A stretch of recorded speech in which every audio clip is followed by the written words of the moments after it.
Howdy there, Young and Silver Mongoose here, and today I'm going to be doing a bit of a different video.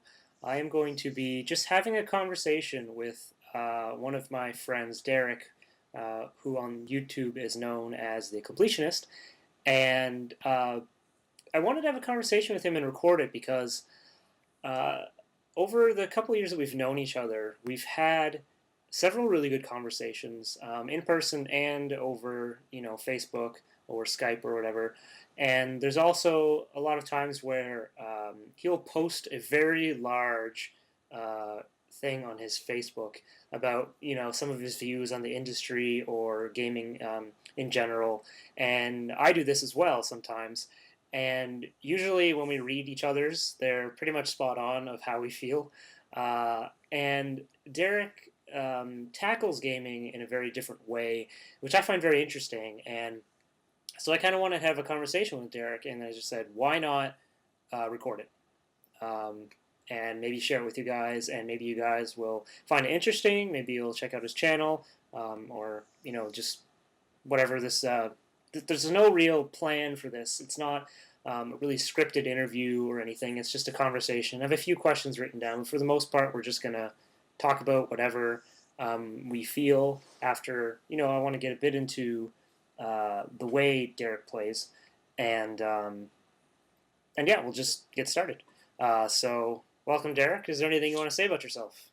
Uh, with regards to myself, I started out on YouTube, back in I think it was 2010. I initially got my inspiration for my channel thanks to two people. First of all, it was my wife that initially wanted me to make a YouTube channel. Because she's been making videos for a really long time. I think she's had a YouTube channel, since 2008. And for all the time that I've known her, she's always liked the way I present myself and like how I talk about opinions and things along those lines. But I don't think what she realized is that when she wanted me to make a channel, she thought I was going to talk about a lot of topics, with regards, social issues and stuff like that. And I think I kind of slightly disappointed her, when I decided to, do a gaming channel instead. And I think the reason why I decided to do a gaming channel is because I've had a lot of hobbies ever since I was a little kid, but gaming has been the one that stuck with me, since I was a gamer to begin with. And I got the inspiration, for the channel because the first channel I've ever watched on YouTube before I even signed up for an account was the Happy Console Gamer. Now the first video I actually watched of his was when he talked about favorite his favorite arcade games of all time. And I really enjoyed the quality of the channel, but more importantly I actually enjoyed like the storytelling aspect. I think that's always been one of the strongest points of his channel, is that he tells really interesting stories. When I decided to first make my channel, I really wanted to separate myself from as many people as possible. I didn't want to do the same thing that a lot of people did, but my experience, with a lot of editing programs and stuff along those lines, was pretty much non-existent. I consider myself a very computer illiterate person, and and the thing is that I knew going into making my channel, it wasn't going to have a very high production quality, but I still wanted to separate myself, from most gamers. So I decided to look at the one thing that I excelled at, when it comes to playing video games. And ever since I've played video games, I've always considered myself a video game completionist. And basically, for those that don't know, when you're a video game completionist, you pretty much play video games to 100% completion. And what 100% completion means is that regardless of the type of game that you play, you either beat the game with every character, you grab every item that the game has to offer, or you get every ending, or you collect all the content that the game has to offer, to unlock an extra ending or an extra difficulty or something along those lines. So when I actually searched up, my YouTube name, I was almost sure that the name that the completionist was going to be taken. And when I decided, to give myself my YouTube username, I was actually quite amazed that the Completionist was not taken. So I thought, perfect. Nobody else, had the rights to it. So that's what I decided to choose my name as. And initially, when I first created my channel, I started off, showing people how to complete video games to 100% completion, but I did it in such a way that was like a Cliff Notes version, because I wasn't generally fond of like Let's Plays, and if Mhm. I did a Let's Play of me completing a video game, it would literally suck up so much time. And this was at a Yeah, time on YouTube that your video length could only be 10 minutes. yeah, yeah. So I had to find a way. Is there any way that I could show people how to complete video games, within the 10-minute limit? If I had to make it to two parts, then I would do that. And basically, I found a Cliff Notes way of doing it. But when people started seeing me comment on other people's videos and seeing my comments very detailed, and that they were the kinds of comments and opinions you didn't really hear often in the gaming industry. I got a lot of pressure, for me to talk about, my various opinions, on video game collecting and video game culture and things along those lines. So not only do I show people how to complete video games, I actually delve into my, I guess, different outlook into a lot of these different subjects. If you people can't tell by now, the video quality for this is going to be quite poor.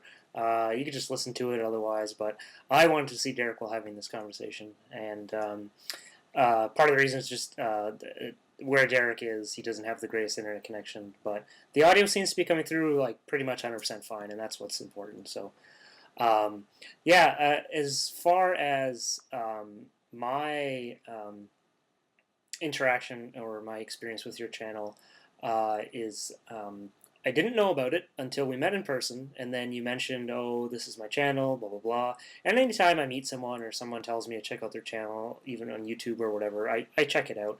And I think one of the first things someone said when I met you was, "Oh, he's a completionist," and I said, "Okay, he's a completionist." That's not totally unheard of. It's pretty uncommon. It's not totally unheard of.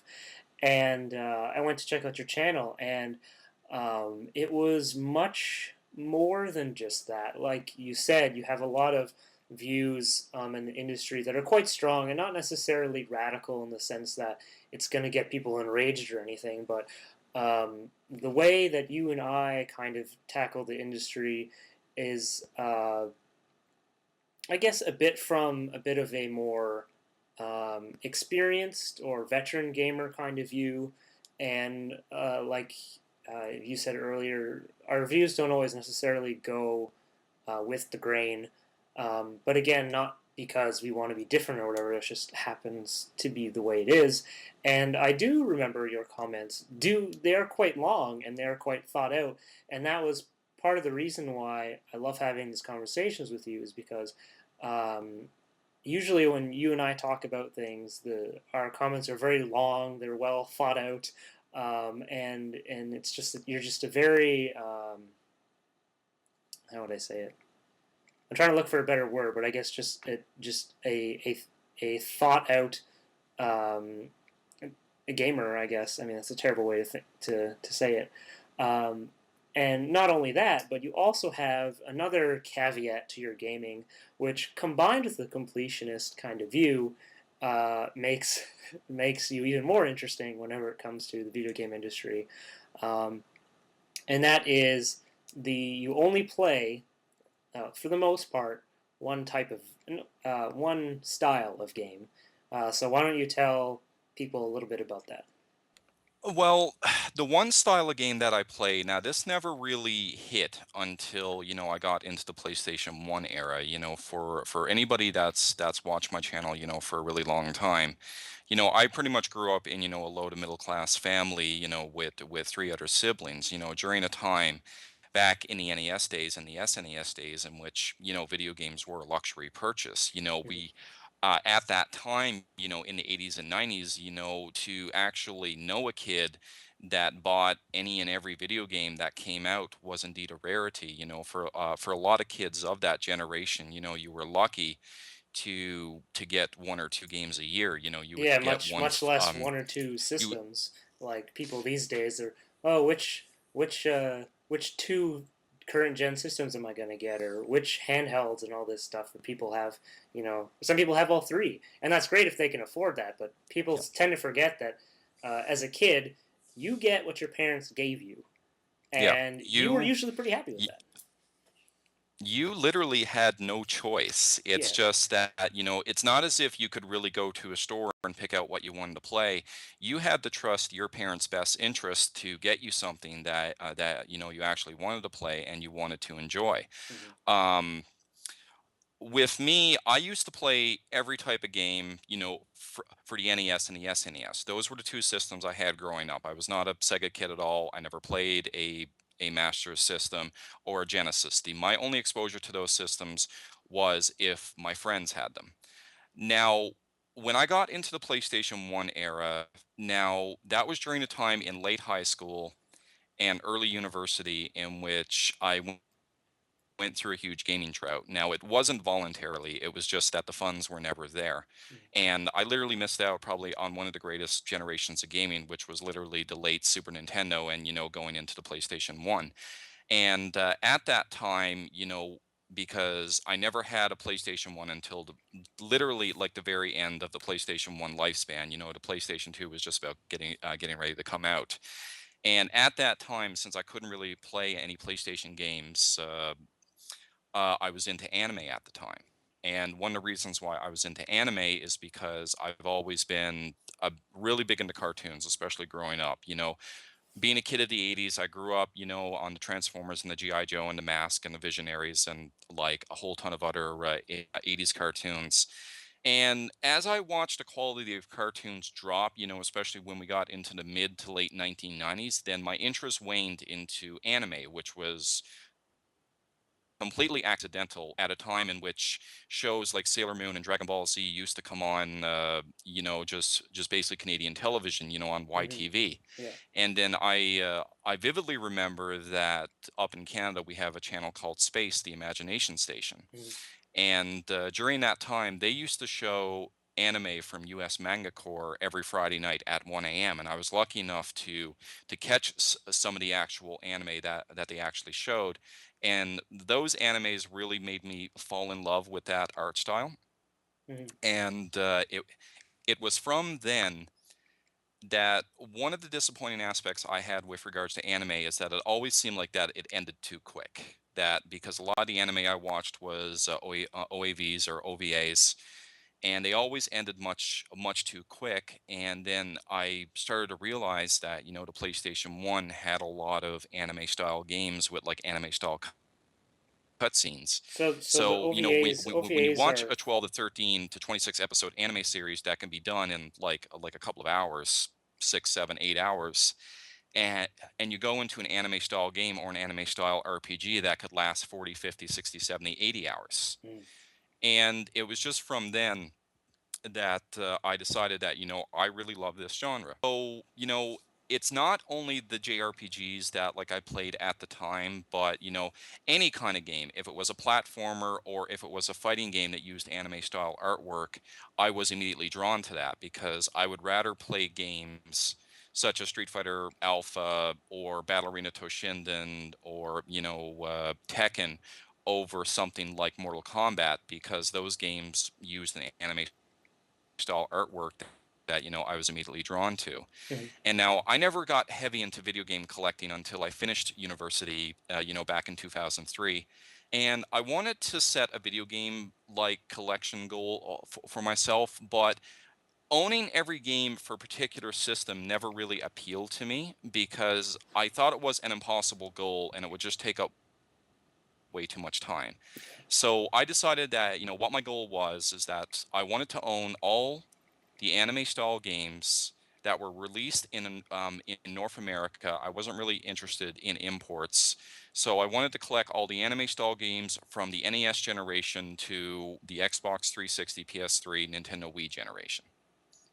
Right. And currently right now I have my anime game collections finished for the Sega Saturn, Panasonic 3DO, and the Sega Dreamcast because I tend to prefer anime style games over AAA titles. Hmm. It's not to say that the anime style games are better, but what you have to understand when it comes to video game taste is that it's all subjective. It's all going to be based upon how one individual person perceives it. And are there Hmm. AAA titles that that interest me? Sure, but one of the plus sides that come with video game AAA titles is that so much of them are sold, they're never really hard games to find. Yeah, yeah. If you really want to play them, you never have to search far to actually find a copy. Unfortunately, with the anime style games, a lot of them have such a limited print runs. You literally have to get them within the first week or two that they come out, or or you'll have a hard time trying to find them. Yeah, no, no, that's completely right. Because typically, the games that are the most expensive on a system, years down the road, are the anime style games, or the JRPGs, or the Atlas produced games. Ones that, like you said, they don't have a lot of print runs, and even if they do, um, they don't make it to all regions, or they're not very popular, and or they're released at the very end of the life of a system. That happens quite often as well, and just they're typically impossible. Part of the reason why I don't play a lot of anime style games, or specifically JRPGs, is that I can't afford any of them. I would love to play some of the JRPGs, or just RPGs in general, or anime style games on the PS1 or PS2, but because I didn't have those systems when they came out, all those games now are, uh, 40, 50, sometimes $100, $200. I would love to play, a game like Panzer Dragoon Saga, but I can't because it's $300. I'd love to play, a real copy of Earthbound, but I can't because it's $300. And to me, um, no game is worth that amount of money. I Even if, for example, my favorite game of all time is Majora's Mask. I would never pay $300 for that, even though it's my favorite game. Just because I would rather spend $300 on you know 30 games, or something like that. But the way you look at it is quite different. Um, Yeah, how I necessarily look at it is that, because that I don't buy a lot of AAA titles, like the moment that they get out, my approach to collecting is that it's not unusual for me to pay anywhere between $100 to $500, for a specific game.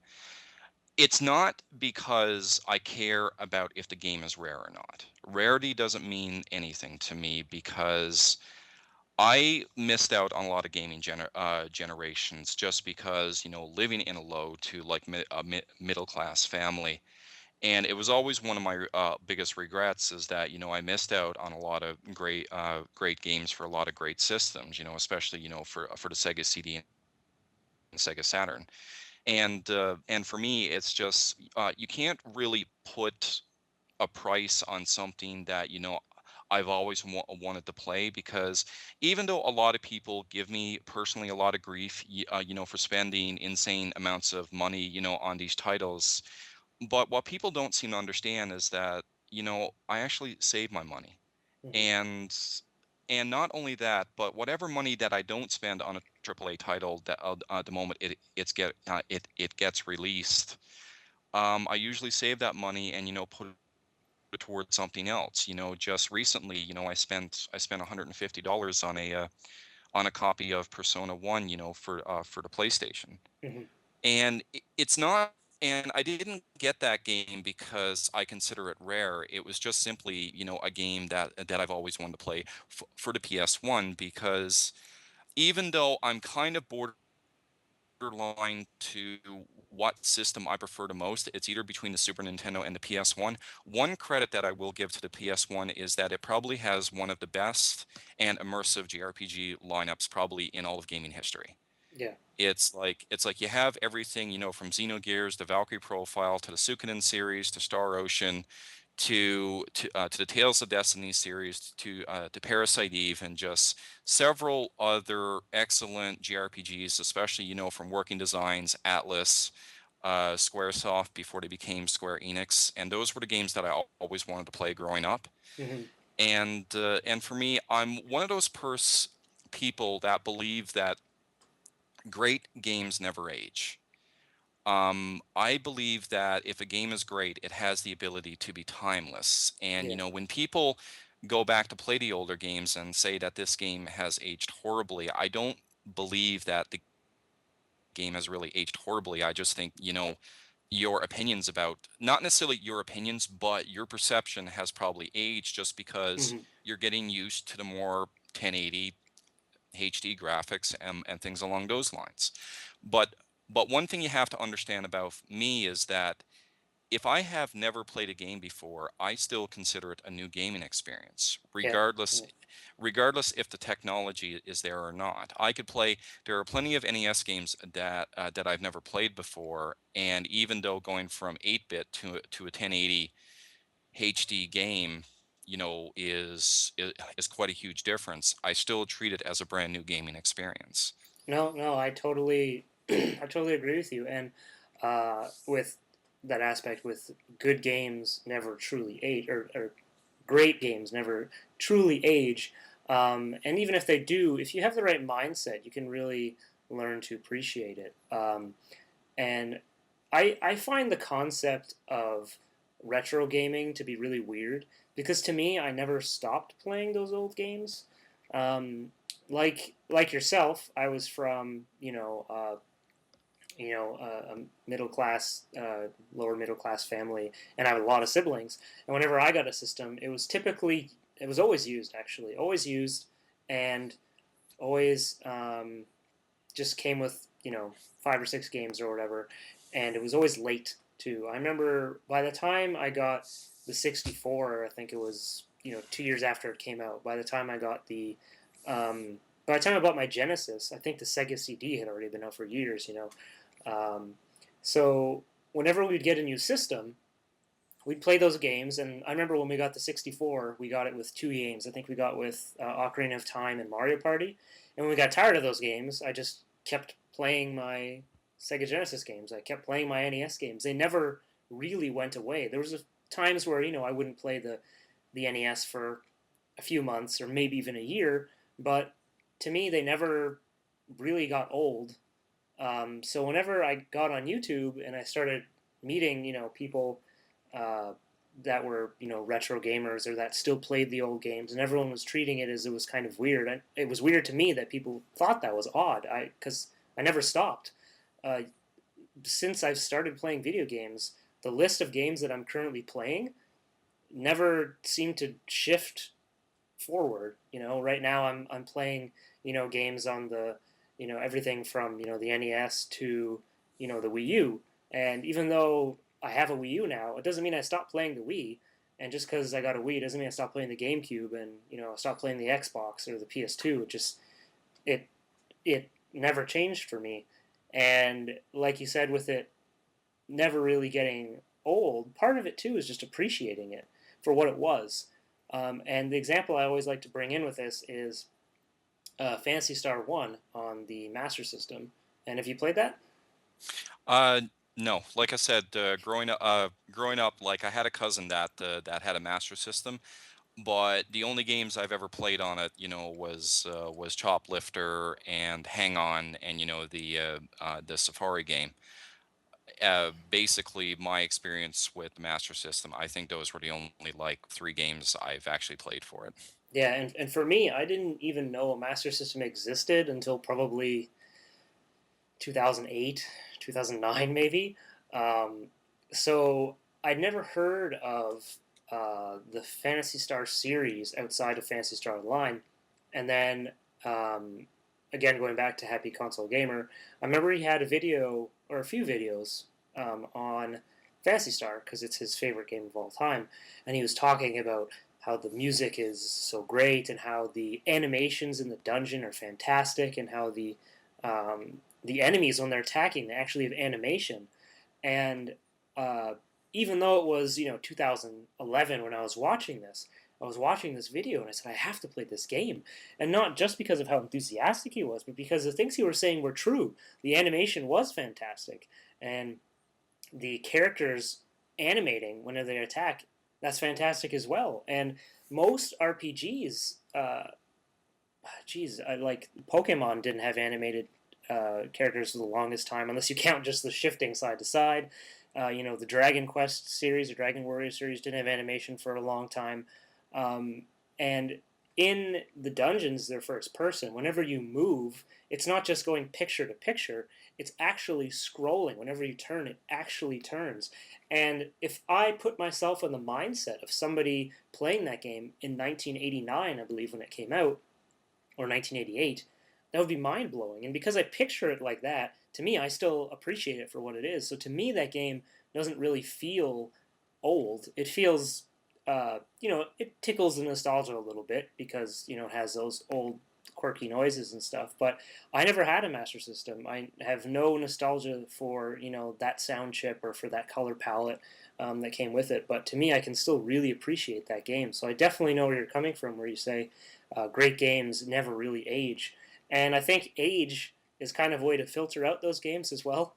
The games that aren't really worth playing. If you look at all the AAA games that are coming out on, we'll just say the 360, uh, all the AAA games that came out in 2006, even though they were amazing at the time, aren't really worth playing anymore.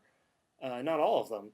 And as we continue to shift forward, it kind of filters out the games that just had that wow factor when it came out, um, uh, or were political or something like that, or were just a buzz, and it kind of distills it to the games that are really worth playing. I don't know if I'm kind of making sense, especially since I just talked about Fantasy Star and how it was wowing. So I don't know if I'm really making kind of contradicting myself. No, you're making a perfect example because listen, I know exactly like how it feels like because literally even though I'm very fortunate, especially for because technically we have to call it the last generation of gaming. I'm very fortunate, to own a PS3, 360 and Nintendo Wii. But when those three systems came out was literally at the time where I was gone away working, 9 to 10 months of a year. Mm, And I never took my consoles with me because it was just literally too much, not necessarily too much baggage or just it just took up too much space. And in all honesty, I wouldn't trust the consoles, to go through airport security and seeing those guys handle luggage like they do. I'd probably have a few broken systems by now. mm, But the biggest guilt that I feel about the last generation of gaming is that I always feel pressured in the sense that I should be playing these games the moment that they come out. And one thing I've come to understand is that I'm not a social gamer. For me, it's more about just the single player experience. I'm not really much of an online gamer at all. And one of the things I've come to realize, especially being a video game completionist, and one of the things that come with the last generation of consoles is that I've realized that for a lot of these games, I will never be able to fully 100% complete them mm, because by the time I get around to playing these games, um, the online some of the trophies are online based, yeah. and by that time, like the servers will be shut down, and I won't have that ability, to do everything that game has to offer. But I shouldn't necessarily feel pressured, to play a game like the moment that it comes out. And I think that's kind of one of the reasons why I tend to gravitate towards older systems more is because you never really had that worry. Hmm. And there's always a part of me that I really wish I could have kept up with the last generation of gaming as much as everyone else had, Hmm. but I simply never had the time. And for me, there are just much more important responsibilities, especially with me being a husband and being a provider. Those responsibilities are much more important than simply playing video games. I always say that the greatest accomplishment that any gamer could ever achieve is knowing that perfect balance between your real life responsibilities and your gaming life. Yeah, which a lot of people seem to have a problem with. Um, I what was I going to say? Um, no, I definitely understand because it's a whole different culture now. Because before, um, there was a bit of pressure to the new the best new Super Nintendo game is coming out or whatever, but it wasn't really that much pressure because it was, oh, maybe I'll get that for Christmas if I'm lucky. Christmas is 5 months down the road, but if I'm lucky, I'll get it. Um, and there were a lot less, a lot fewer. I think a lot fewer games coming out. I haven't looked into this, but it feels like there was a lot fewer games coming out back then, and there wasn't all this social media kind of stuff. I mean, now it's kind of like this cycle of of trying to get you to just consume and then move on to the next game, buy this game, move on to the next game, and part of it is fun. I mean, I originally wasn't really too hot on getting the new Animal Crossing, but then everyone was talking about it so much that I had to go out and get it. And then I was, playing with people coming to my town, and we're trading fruit and items, and helping pay off each other's loans and stuff like that. And it was a lot of fun, and I'm glad that I did that. But yeah, everything on the 360 that I played, I don't think I played not even close to whenever it first came out. So you do definitely miss out on that kind of hype and excitement, and that's a little bit sad. But um, you can't keep up. You really can't. No, it's just that, I would like to, but I'm not sacrificing everything I've worked so hard for, just to keep on top of video game culture. It's Hmm. for me, basically about 3 to 4 years ago, I bought a 360 for the first time, and I still haven't played one console game for that system. Um, the only games I played for that system is I downloaded two shoot 'em ups for that system. I downloaded Radiant Silvergun and Bangai HD Missile Fury, and those have been the only two games that I played on the 360 so far. What's even more frightening is that even though my wife is a gamer as well, but she doesn't play video games as much as what she used to. She used to play a lot of games, especially back in the PlayStation 1 era, but right now she barely plays at all. And she has probably played the 360 more than me, but the only game she plays on the 360 is Techno Kitten Adventure. Yeah, it's really I don't know how people keep up because um, until this generation, every generation I've only had one system. For the 16-bit generation, I only had the Genesis, and pretty much every other generation, I think I would just have the Nintendo system, and then later on down the road when they got old, I would buy the system. So this generation is the first one where I had more than one. I have a Wii and or I mean, last generation I have a Wii and a 360, and I could not keep up even with the Wii games I have. I have 60 plus Wii games, and I still need to play through a good probably third of that, and then I've played probably five 360 games, and then that leaves out the PS3 entirely. And I'm sure there's dozens and dozens of great games that I would love to play on that as well. And it's just I don't know how how some people keep up with this, especially uh, some games take me years to beat. So I don't know how people do this, and also I don't feel like forcing myself to finish something just to move on to the next thing. There's occasionally the time that I do, but if I don't feel into it, I'm not just going to force myself so I can play the next thing. So like people are always gaming culture these days. There's a lot of people out there that are very you need to have everything. You're not a real gamer and all this stuff. And I can't keep up. I'm sorry.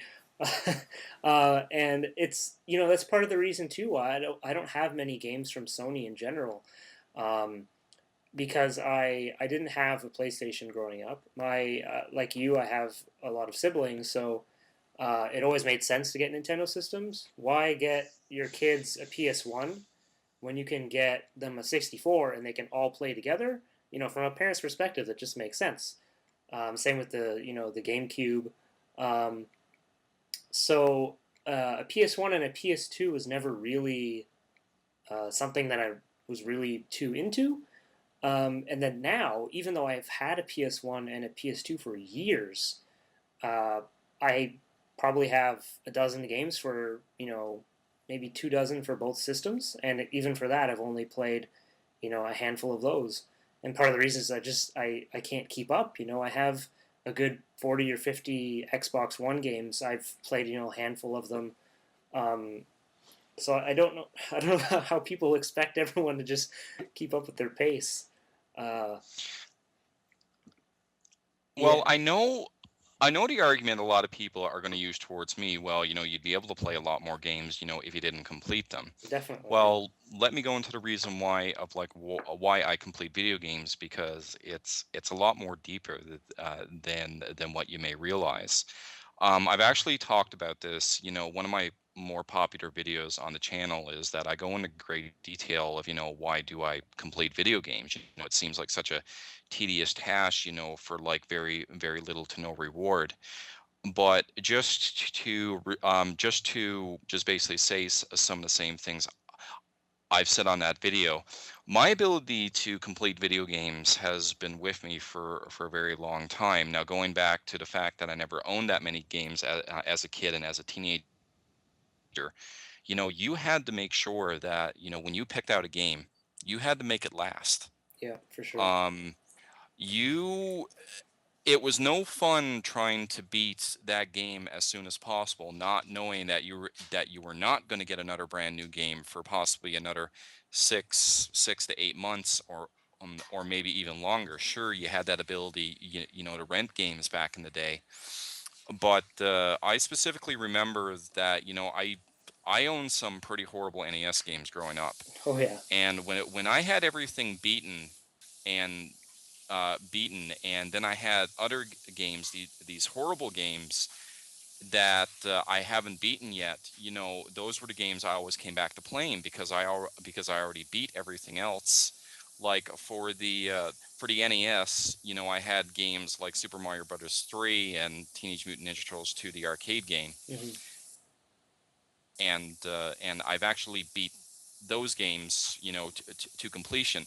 But then on the other side of the spectrum, I had very horrible NES games, such as the original Back to the Future Hmm. and Iron Sword Wizards and Warriors 2, the one with the Fabio You think cover. that's a bad game? Um, those games were very hard, I and like they Wizards and weren't Warriors. necessarily, I would say, the greatest in the NES library. But the fact that these games sat on my shelf, or not on the shelf, but next to my Nintendo system, and they weren't beaten, just made me realize, why should I go back to a game that I've already beaten? I need to beat these games. Right. And eventually, after much practice, um, I did manage to beat Back to the Future as a kid, and I managed to beat, Wizards and Warriors 2, when I was like 13, 14 years old, when we were already well into the Super Nintendo generation. But going into it now, especially with gaming being as popular as it is right now compared to what it was, 20 years ago, Hmm. the reason why I complete video games, for me, it's probably an obsessive compulsive part of my nature. But the way that I see it is that, when I play a video game, I want to enjoy every little thing that that game has to offer. If there's any kind of extra ending, I want to just basically see every story sequence that that game could have to offer.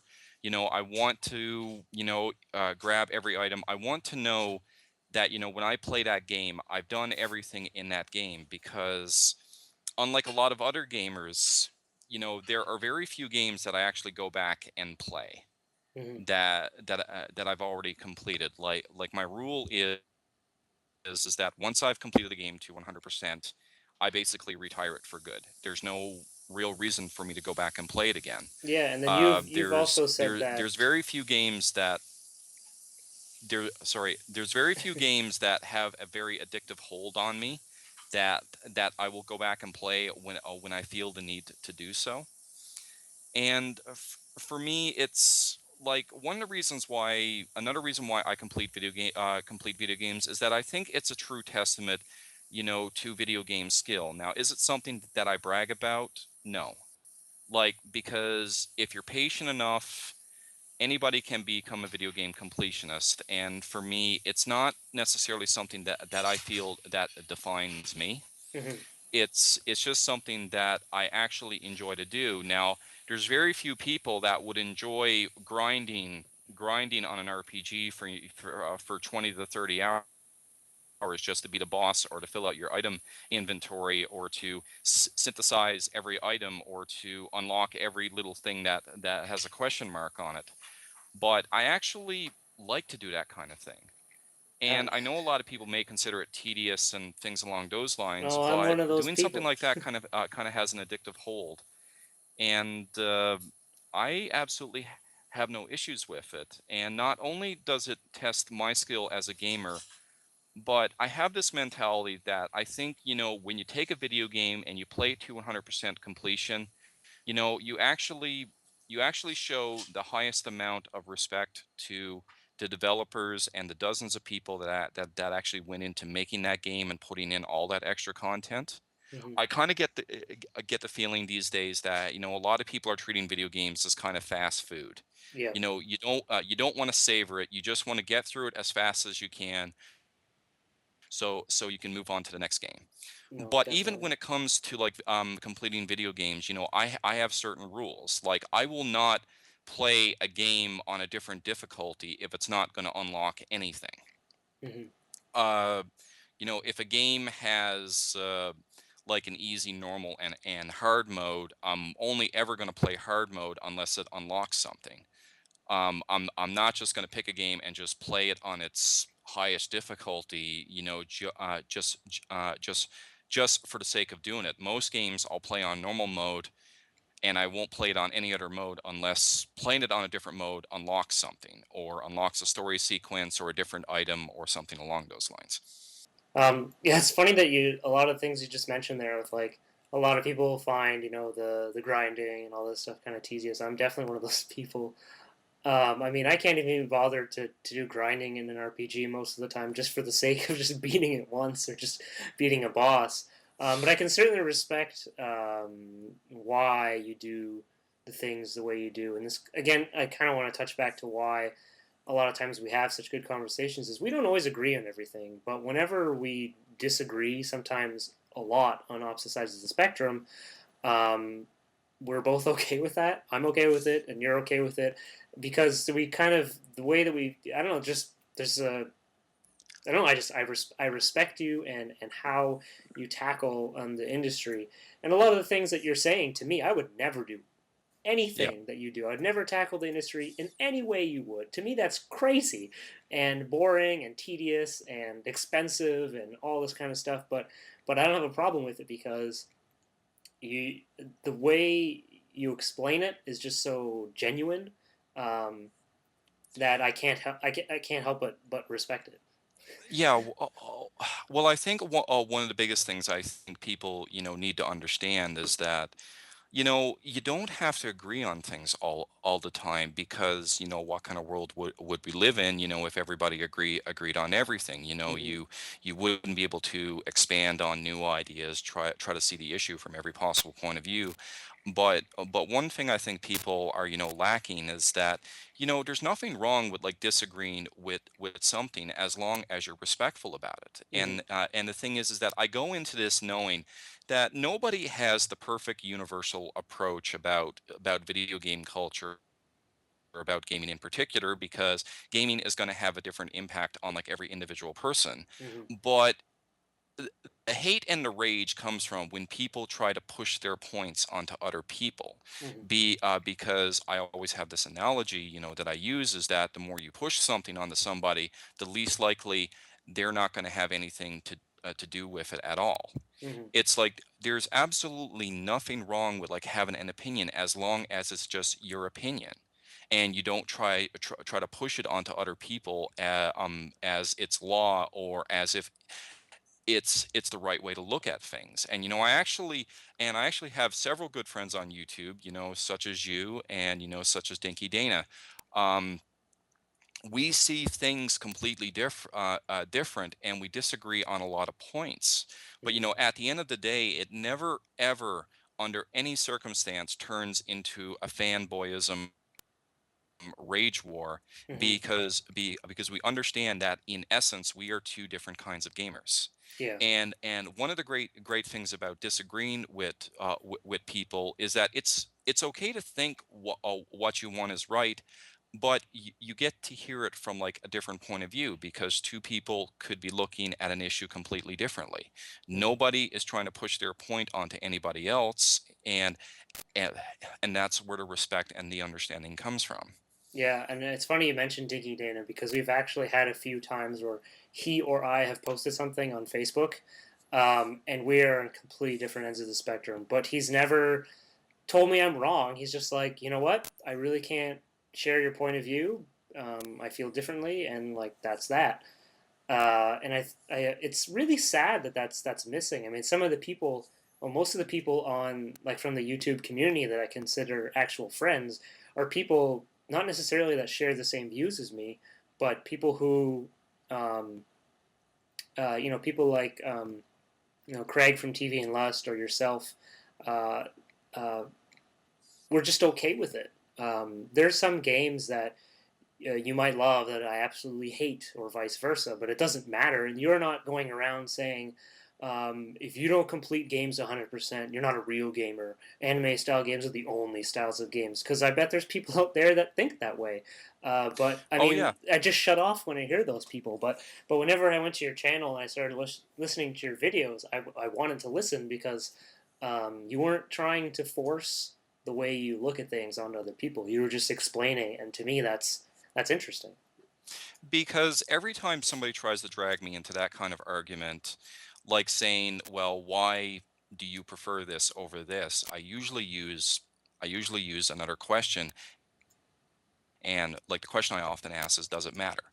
And I say that because, like, really, I may not agree with you, but when I say, "Does it matter?"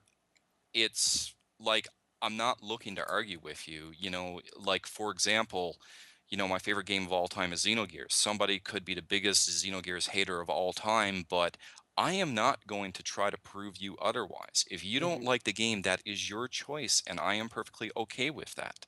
We just recently had a conversation earlier. You have told me Majora's Mask is literally your favorite game of all time, and for me, being around video game culture, that game gets a lot of hate. And even though Hmm. I haven't played the game before, the thing is that, despite the people that have a problem with it, you're not going to try to prove them otherwise. If they want to Yeah. give the game a fair shot, Hmm. they're allowed to do it. It's going to appeal to some people it's not going to appeal to. But at the end of the day, we don't exist to try to prove you wrong, because you're allowed to have that opinion. Because, as I said before, different games are going to appeal to different people in different ways. Well, it sometimes feels like some people only exist for that purpose. I swear.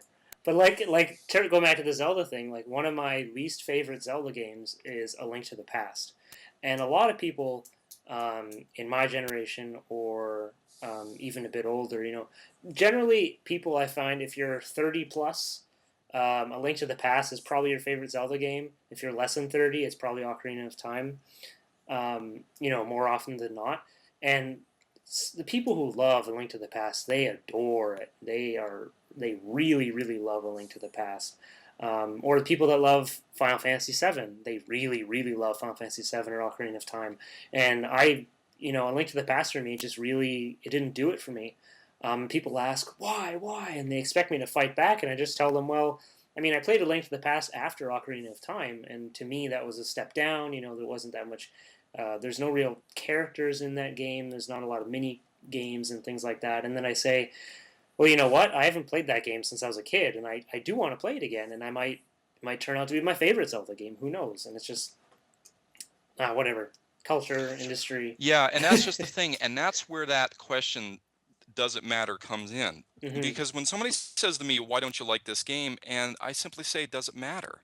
You know, what is it about me either liking that game or not liking that game that's really going to make your life any better? But to be fair, whenever I ask someone if they don't like a game, it's because I'm curious. If somebody says they hate Majora's Mask, absolutely, I'm going to ask them why because I'm curious. I know, who is it? Brian from Game Deals. He doesn't like Majora's Mask at all, and I asked him why, and we just had a conversation about it.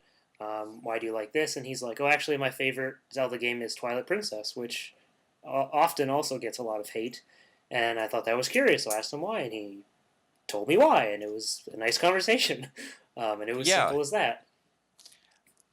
but you always got to find those certain people Yeah. because sometimes you'll get those people that will actually give a very respectful discussion about it, but then you'll obviously get those fanboys that will never accept anything that you have to say. Oh, I For know. example, Link to the Past is my favorite Zelda game of all time. Oh, there you go. There you go. Yeah, and I'm 33 years old. But however, something that would piss off a lot of Zelda fans is I do not like Ocarina of Time. Hmm. I never did like it. It's the same thing. Yeah. You know, like obviously being a big fan of anime style games and JRPGs, Final Fantasy is part of that. And Final Fantasy 6 has remained my favorite Final Fantasy game for a very long time. But the one that I can't stand the most is one that has a really big fan base, which is Final Fantasy 8, Mm. and that upsets a lot of people. And I can go into the reasons of why I don't like Final Fantasy 8 as long as the person is willing to not necessarily, they don't have to accept what I say, as law, because it isn't. It's all based upon perception. Yeah. And Hmm. and if they're interested and they'll be respectful about it, I will tell them. But if I know it's just going to be a fanboy argument, I won't even entertain it. Yeah. Yeah. And there's yeah, I have a few examples too of people. I don't like Banjo Kazooie. I don't. And I get that question a lot. Why? Why don't you like Banjo Kazooie? And I tell them, or people ask me. I don't like Donkey Kong 64. I don't like. Uh, I didn't used to like a lot of games, like a lot of stuff on the PlayStation. I didn't like, partially because it wasn't anything that I was used to. If you go from the Sega Genesis or the Super Nintendo to games on the PlayStation, it's a whole different ballgame. Obviously, there's similarities, but things like Metal Gear Solid, Resident Evil. If you're playing, Pokemon Stadium and Mario 64 and Sonic the Hedgehog, and you go to those two games, it's a completely different ballgame. So whenever I first played those games back in the day, I was like, I can't get behind these controls. The graphics look really weird. There's what's the point? Why am I doing these things? But even back then, when I first played those games, I didn't write them off. I just said, you know what, these games aren't for me because of how I've grown up playing games. And since then, I've gone back and I've played almost every Resident Evil game. And, I've played through Metal Gear Solid twice now. And it's just like, you're kind of cheating yourself a little bit if you're just writing stuff off because of your first time playing, I think. And it's part of the reason why I typically never sell games that I buy, because there's been a few times where I've played a game for the first time and I didn't like it or I genuinely hated it. And then I played it, 5 years later when I was at a different point in my life, when I had more gaming experience, or, instead of being at home, I was living alone or something like that, or I had more time to play. And it was a whole different ball game and it was a completely different game and I adored it. Um, Because one saying that my friend always said, and and she's absolutely right, and I completely agree with it. You can't make an opinion on something unless you give it a try. mhm, And that not only applies to like video games, but films, TV shows, cartoons, books, music, that kind of thing. You cannot give an your opinion about something unless you're willing to give it a try. This is one of the reasons why you will never hear me say such and such a game sucks, even mhm, though I've never played it before. yeah. Because how do I know? Mhm, Because my reluctance to play AAA titles is only simply because I'd rather save my money to buy the retro games I've always wanted to own. But I will never say that these AAA titles suck because, in Hmm. all honesty, I don't know because I haven't played them. And Yeah, no matter how many videos I watch of any kind of gameplay or anything like that, it's not the same as actually picking up and playing the game yourself. You could say something like that game looks interesting, but you can't necessarily say a game sucks unless you actually give it a try. yeah, and that was something that really bothered me about the PS2 GameCube kind of thing, because that was a point in my life where I was very, I guess, fanboyism. I mean, back in the day with the 16-bit generation, people say that people were fighting all the time. I never had that. I had a Genesis. All my friends had Super Nintendos, and they would tell me you should get a Super Nintendo, and I'd say, yeah, maybe it's got some good games, and and they'd say, oh well, the Genesis version of Mortal Kombat's better. And I say, yeah. And then that would be the end of it. We'd both want both systems. It wouldn't be you suck because you have the system. But in the PS2 GameCube generation, I definitely remember um, being anti Sony, and part of the reason for that was most of the mainstream or AAA games on the PS2 really didn't appeal to me. They were things like a lot of JRPGs, which I'm not a big fan of, um, or the Resident Evils, which I explained before. I wasn't really a big fan of. Metal Gear Solid. A lot of the things that they were talking about really didn't appeal to me. And then there were people that I knew that were very into the PlayStation, and they were very kind of anti Nintendo. So that kind of built my fire up. But later on, I just I once I got to the Wii generation, that's completely burnt away, and I completely forget where this train of thought was going. No, but no, it's perfectly fine. Like I said, I go on rambling a few times, but like for the longest time, like the same thing, PS2, GameCube, Xbox. I didn't like Xbox just oh, because I know. I remember. I remember when the Xbox was coming because like in. from a Yeah, yeah. From a perspective, it was like, what's Microsoft doing? Like invading the gaming industry. They should stay on their computers. I'd rather play a yeah. PS2. I remember telling that to people, and they were like, "Oh my god, a PS2." Yeah. It's no, but the thing is that as I've gotten older, I can't stand console wars or anything like that Mm, because in essence I don't care. yeah.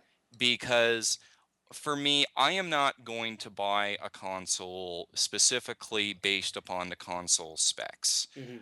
For me, what's going to make me buy a console is the games that it offers.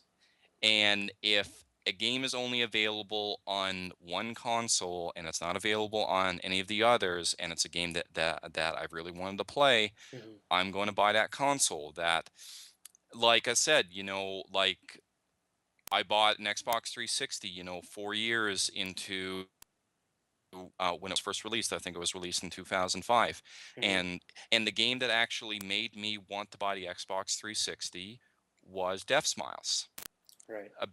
Because I was slowly getting into the shoot 'em up genre at the time, and the moment that I found out that that game was going to be released just on the 360 only, it was a game I've always wanted to play, so I bought the system specifically to play that game.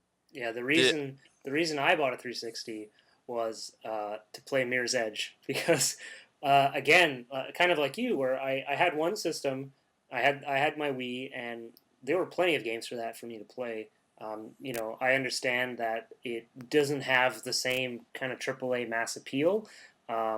To go with how the audience has changed and evolved over the years, its appeal is kind of to a lot of people who kind of still have the mentality of how games should be, like in the 64 era and whatnot. Um, but it's not that I was anti Microsoft. I mean, I was a little bit in the sense that maybe you guys can make systems that don't break.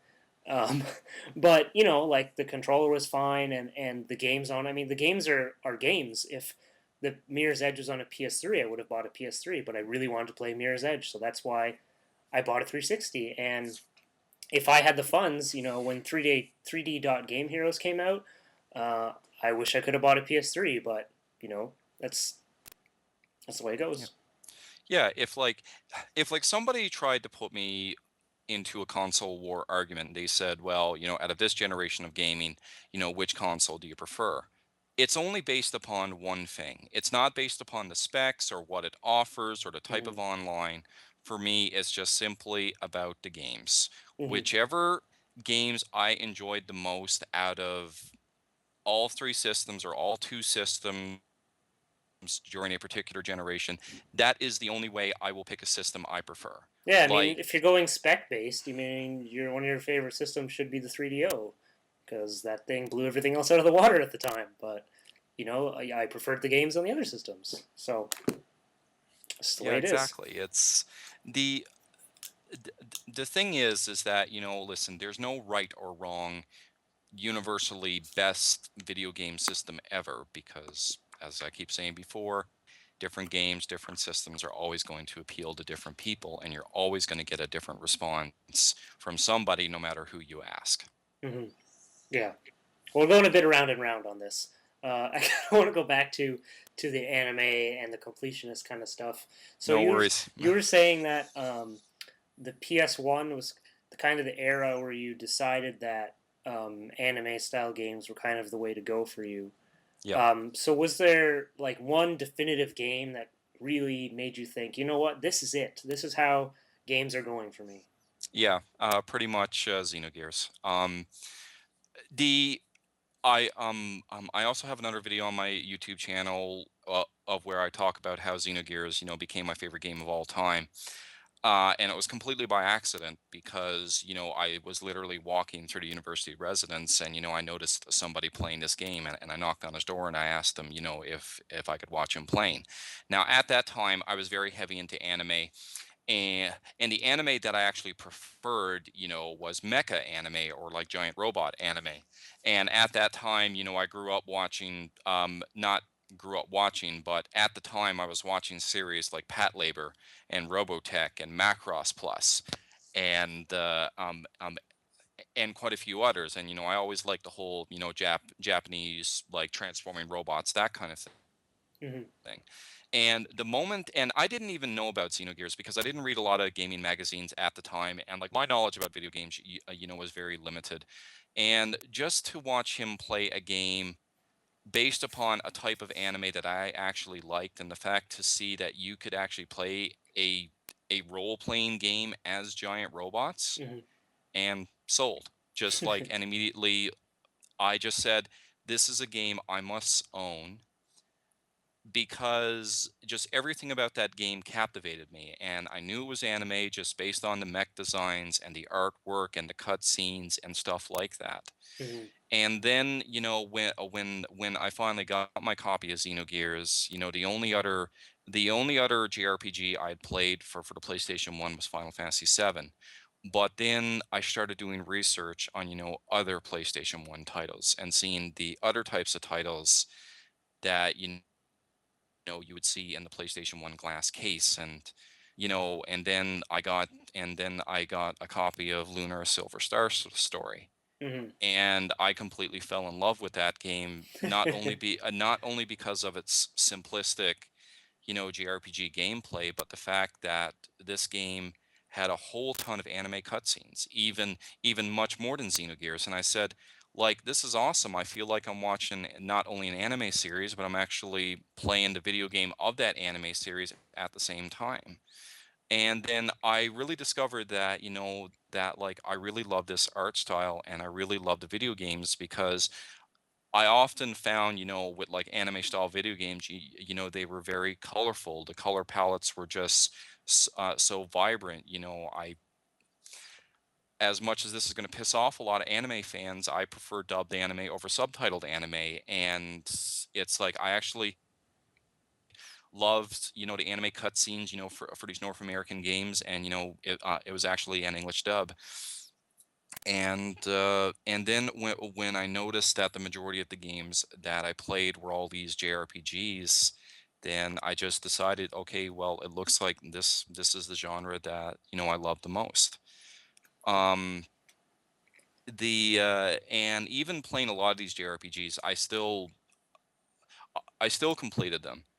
Hmm. Um, I've completed Final Fantasy VII. I thought I had Xenogears completed, but I actually missed one or two things that I didn't know at the time, because GameFAQs was kind of in its, well, not necessarily in its infancy, but I didn't really know about it, and I didn't have access to a lot of video game guides and stuff like that. So I'll eventually get back to playing and completing that game. And still, my tendency to complete games, I was still when I play these games, I was actually quite pleased that, a lot of these JRPGs that I played only had one ending. Oh, okay. And the fact that, you know, to get every item, to just basically complete it to 100% really wasn't that difficult. Now, to this day, there's still one PlayStation 1 game that I haven't played, that, believe it or not, there are games that I do not look forward to completing just because of how immersive they are. And the one game that literally frightens the bejesus out of me is not only this game, but the entire series, and that's the Star Ocean series. Star Ocean, the second story, is kind of infamous for two things. The first thing is that it has one of the hardest boss fights in all of JRPG history. And the second thing is that it has 82 endings. Um, 82 Now, I endings. don't think you have to play the game 82 times, to get all endings. I think you only Hmm. need to play the game maybe 3, 4 times, or something like that. But the worst thing of all is that every Star Ocean game is like that. Aye. Star Ocean 2, Star Ocean 3 for the PS2, Star Ocean 4 for the 360 and the PS3. They're known for its multiple endings and having some of the hardest boss fights of all time. So, how would you tackle a game like Chrono Trigger, which has 12 different endings or something? Some of them you have to beat the game more than once to get. Would you beat the game like 6 times if that's what it required? Well, thankfully with Chrono Trigger, you only need to play it twice. Okay, but Because if there was a game that required you like to beat a 60-hour RPG 5 times to just see a 20-second different ending, would you do that?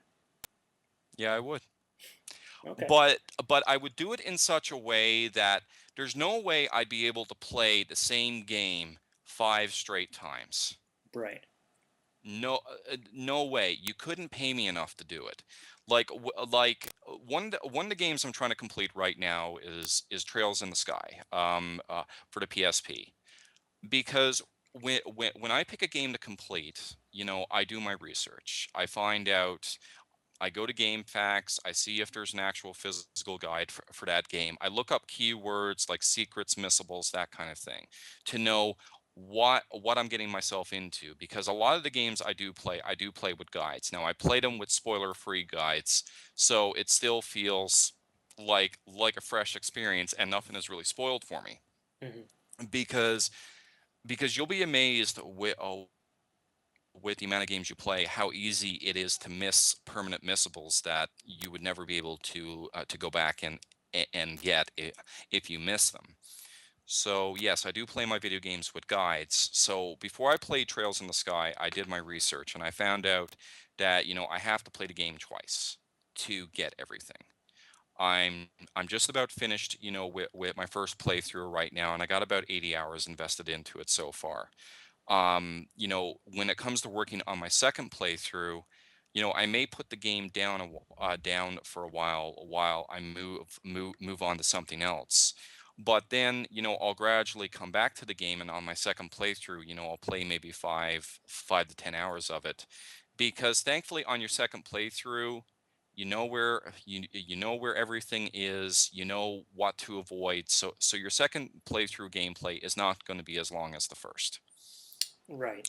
And do you ever? But I do. Sorry. Do you ever? Well, I'll let you finish your thought, and then I'll ask you a question. Okay. Uh, because with me, I never play no more than 2 games at once. Because, like I said, it's just so easy to lose track. I know people who play like 4, 5, 6 different games at once, and I just can't do that. Hmm. I just lose track, and I'd forget certain aspects of the story, and that could make me miss out on something. Because what people don't seem to understand, and they don't understand why I do it, and my friends really give me a hard time about it, is that if I miss something, I start over. I could have 20, 30 hours of gameplay put in, but if I discover that I missed something, Hmm. I will start the game over and and start from the very beginning. And a lot of people say, why would you do that, for something so petty? And I'm just saying, well, you got to understand that, I like to enjoy every aspect of what the game has to offer. Hmm. But also, as I said before, once I complete a game to 100%, I never play it anymore.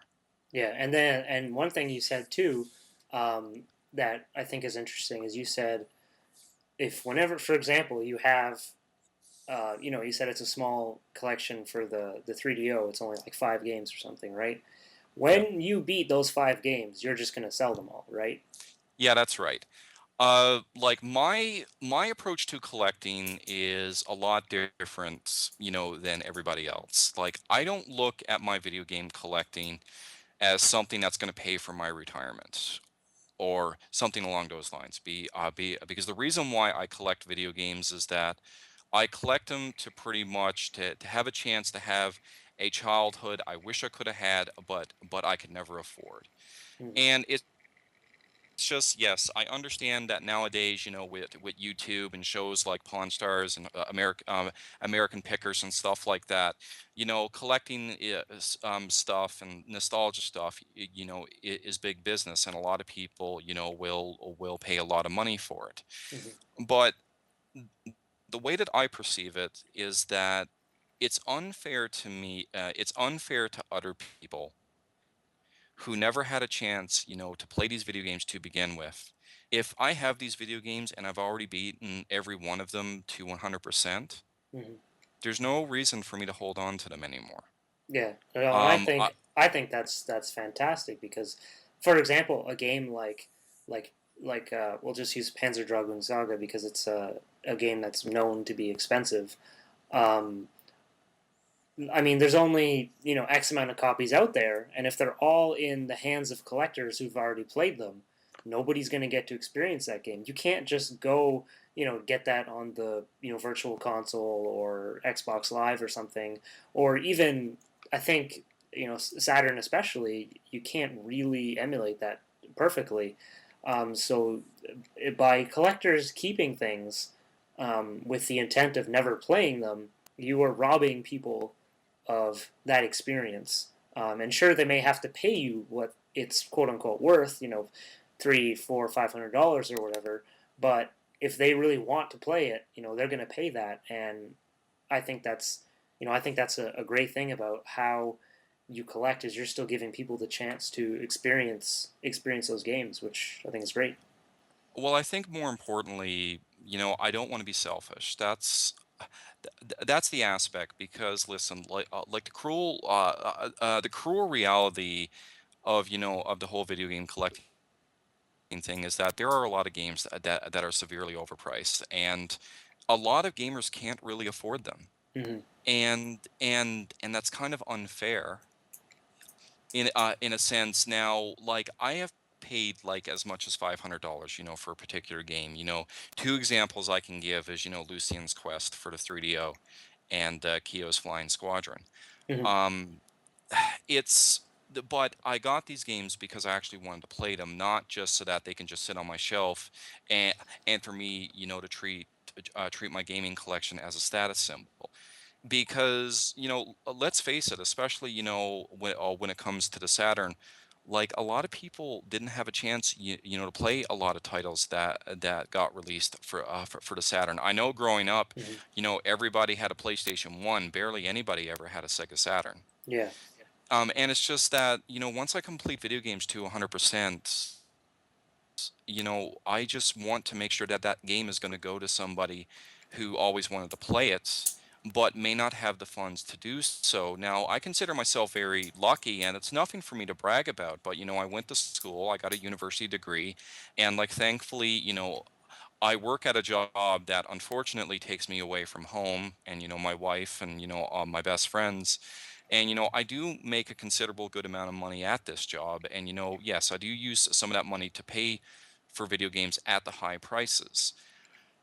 But I simply buy them because I actually want to play them. But when it comes time to like passing uh, the games on, I do want to pass the games on to the next person that really wants to play them, because I think the one thing I think most video game collectors have to realize is that I think the main reason why we should collect video games is to protect these games so that another generation can appreciate them, because it Hmm. goes back to the whole aspect about how great games can never age. Yeah.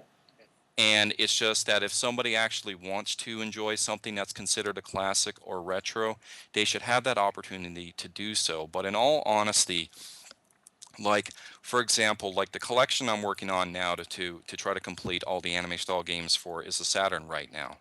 You know, when I finished off my Saturn collection back in 2010, I bought about 54 games. That's how many anime style games that were released in North America for that system.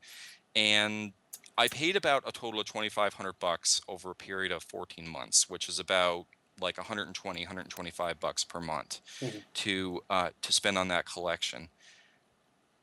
The collection, realistically, you know, especially to a greedy reseller or something like that, they probably price it at like maybe 3 grand to 3,500. But like I go into it knowing that maybe some collectors may not have that much money, and in all honesty, I would let that collection go for like 15, 16, $1,700. Yeah.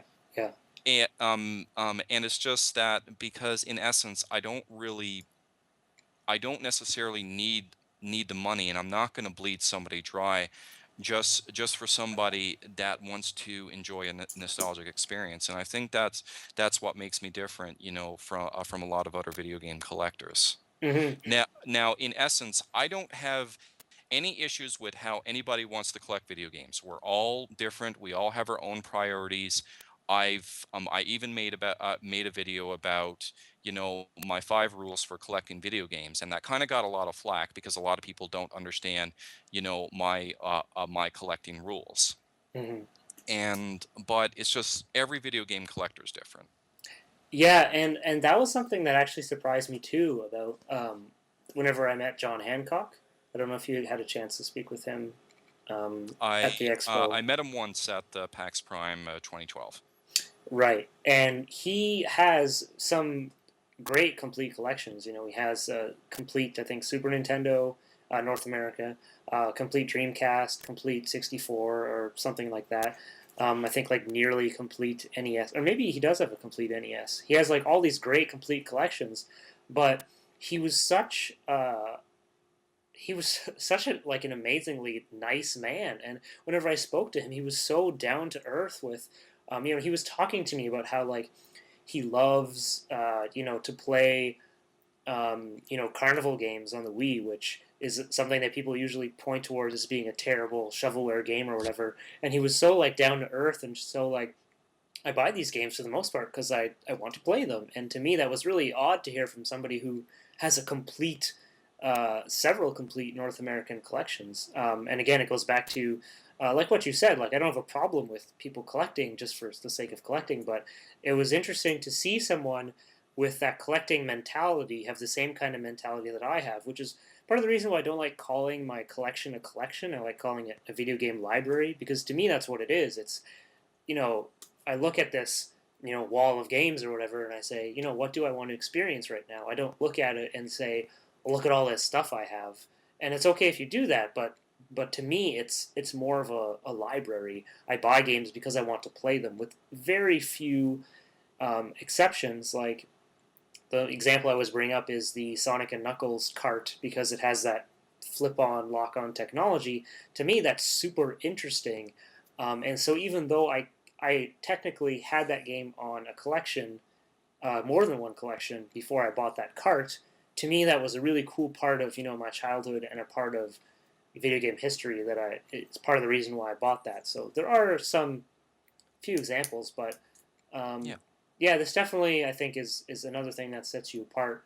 And you mentioned too that there's a few games that you don't want to let go, and you didn't mention what those were. So, are there a few games where you will play again and again, and that you can't see yourself really selling?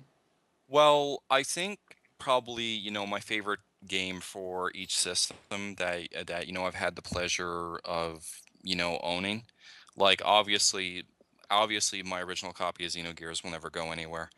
Um, my favorite game of all time, for PlayStation 2 is Dragon Quest VIII: Journey of the Cursed King. Um, like my number one game, for each system, I probably would not let go, but it all really depends on the game. But there are a few games that I do go back and play because I really enjoyed them. And they're very obscure titles. They're titles that you wouldn't think that you actually like to go back and play this game again. And I said, yeah, I guess there's something I actually like about that game. And funny thing is like my favorite N64 game is Blast Corps. Right. Um, and that game to me, I love. That's my favorite N64 game. It's like highly addicting. I could put into the system and like play it at any time. But I have very few games that I will actually go back and play again. Now there are certain games that obviously have sentimental value Hmm. to my wife and I that will never let go. But for the most part, like I said before, once I finish completing a set of video games for a particular system and finished them all to 100%, there's really no reason for me to hold on to it anymore. And I'd rather it, go to somebody else. Because, listen, if people have a video game collection and you're hoping, to use it, to pay for your kids' education or to, build up some capital for yourself, all the power to you. If that's your prerogative, then I'm not going to stop you, and I'm not going to hold it against you. But one thing I want people to understand is that video games, like most things of any kind of nerd culture, they all have a bubble, and Hmm. and they can all burst. And it's just that I want people to go into collecting video games realize that your video games are only as valuable as what the market dictates. Yeah. Because there was a time in which sports cards were very valuable, Hmm. and then they dropped off. There was a time in which comic books were very valuable, and now a lot of them have dropped off. Could the same thing happen to video games? Yes, no, nobody knows. I kind of hope so, so I can so I can play some of those old games. I mean, because even I remember whenever I started buying large amounts of games, it was partially because I had a bit of money. I was in university, and I was, even though I was living by myself and I was having uh, student loans and stuff, I still had enough money where I could go and buy, you know, a $10 game every week at like a local game store. And there was a local game store that had new games cycling through all the time for really good prices, literally a 10-minute walk from my house. So I would go there every weekend and buy a game. And now, those same games that I bought, I mean, this wasn't that long ago whenever I started amassing larger amounts of games. Whenever I bought my Saturn and my Xbox and my Master System and all those sorts of things, some of those games have tripled in price. This has been 5 years, and some of them have tripled in price. And some games are out of my reach now. Um, Games that I've always like Crusader Ascenti is a game that I loved as a kid, and whenever 5 years ago it was a $30-$40 game maybe, and at that time that was a lot for me, and now it's 80, 90, $100. And some games, like I said, have tripled in price, and I'm wondering if it is going to die down, but I mean, it kind of looks like it's not going to anytime soon. Maybe if the industry itself collapses, then perhaps, but it could actually have the opposite effect, where if the modern industry collapses, more people will shift towards the retro stuff. So you can never really tell. No, well, that's just the thing. One of the things you have to understand is, I'm not, it's all really dependent on what the industry dictates. And I think one of the reasons why the prices have gone up is because a lot of people who grew up on the NES and SNES generation were all adults in the late 20s, early 30s. Now we all have Hmm. jobs, we all have disposable incomes, and this gives us a great opportunity, to live back aspects of our childhood that we couldn't have before. But I often use the analogy that money often ruins the things we love the most. And unfortunately, there are those people that that don't really care about video games, and they just want to profit off of people's nostalgia. Yeah. Yeah. And in the end, people will do whatever it takes, to make an income or to put money in their pocket.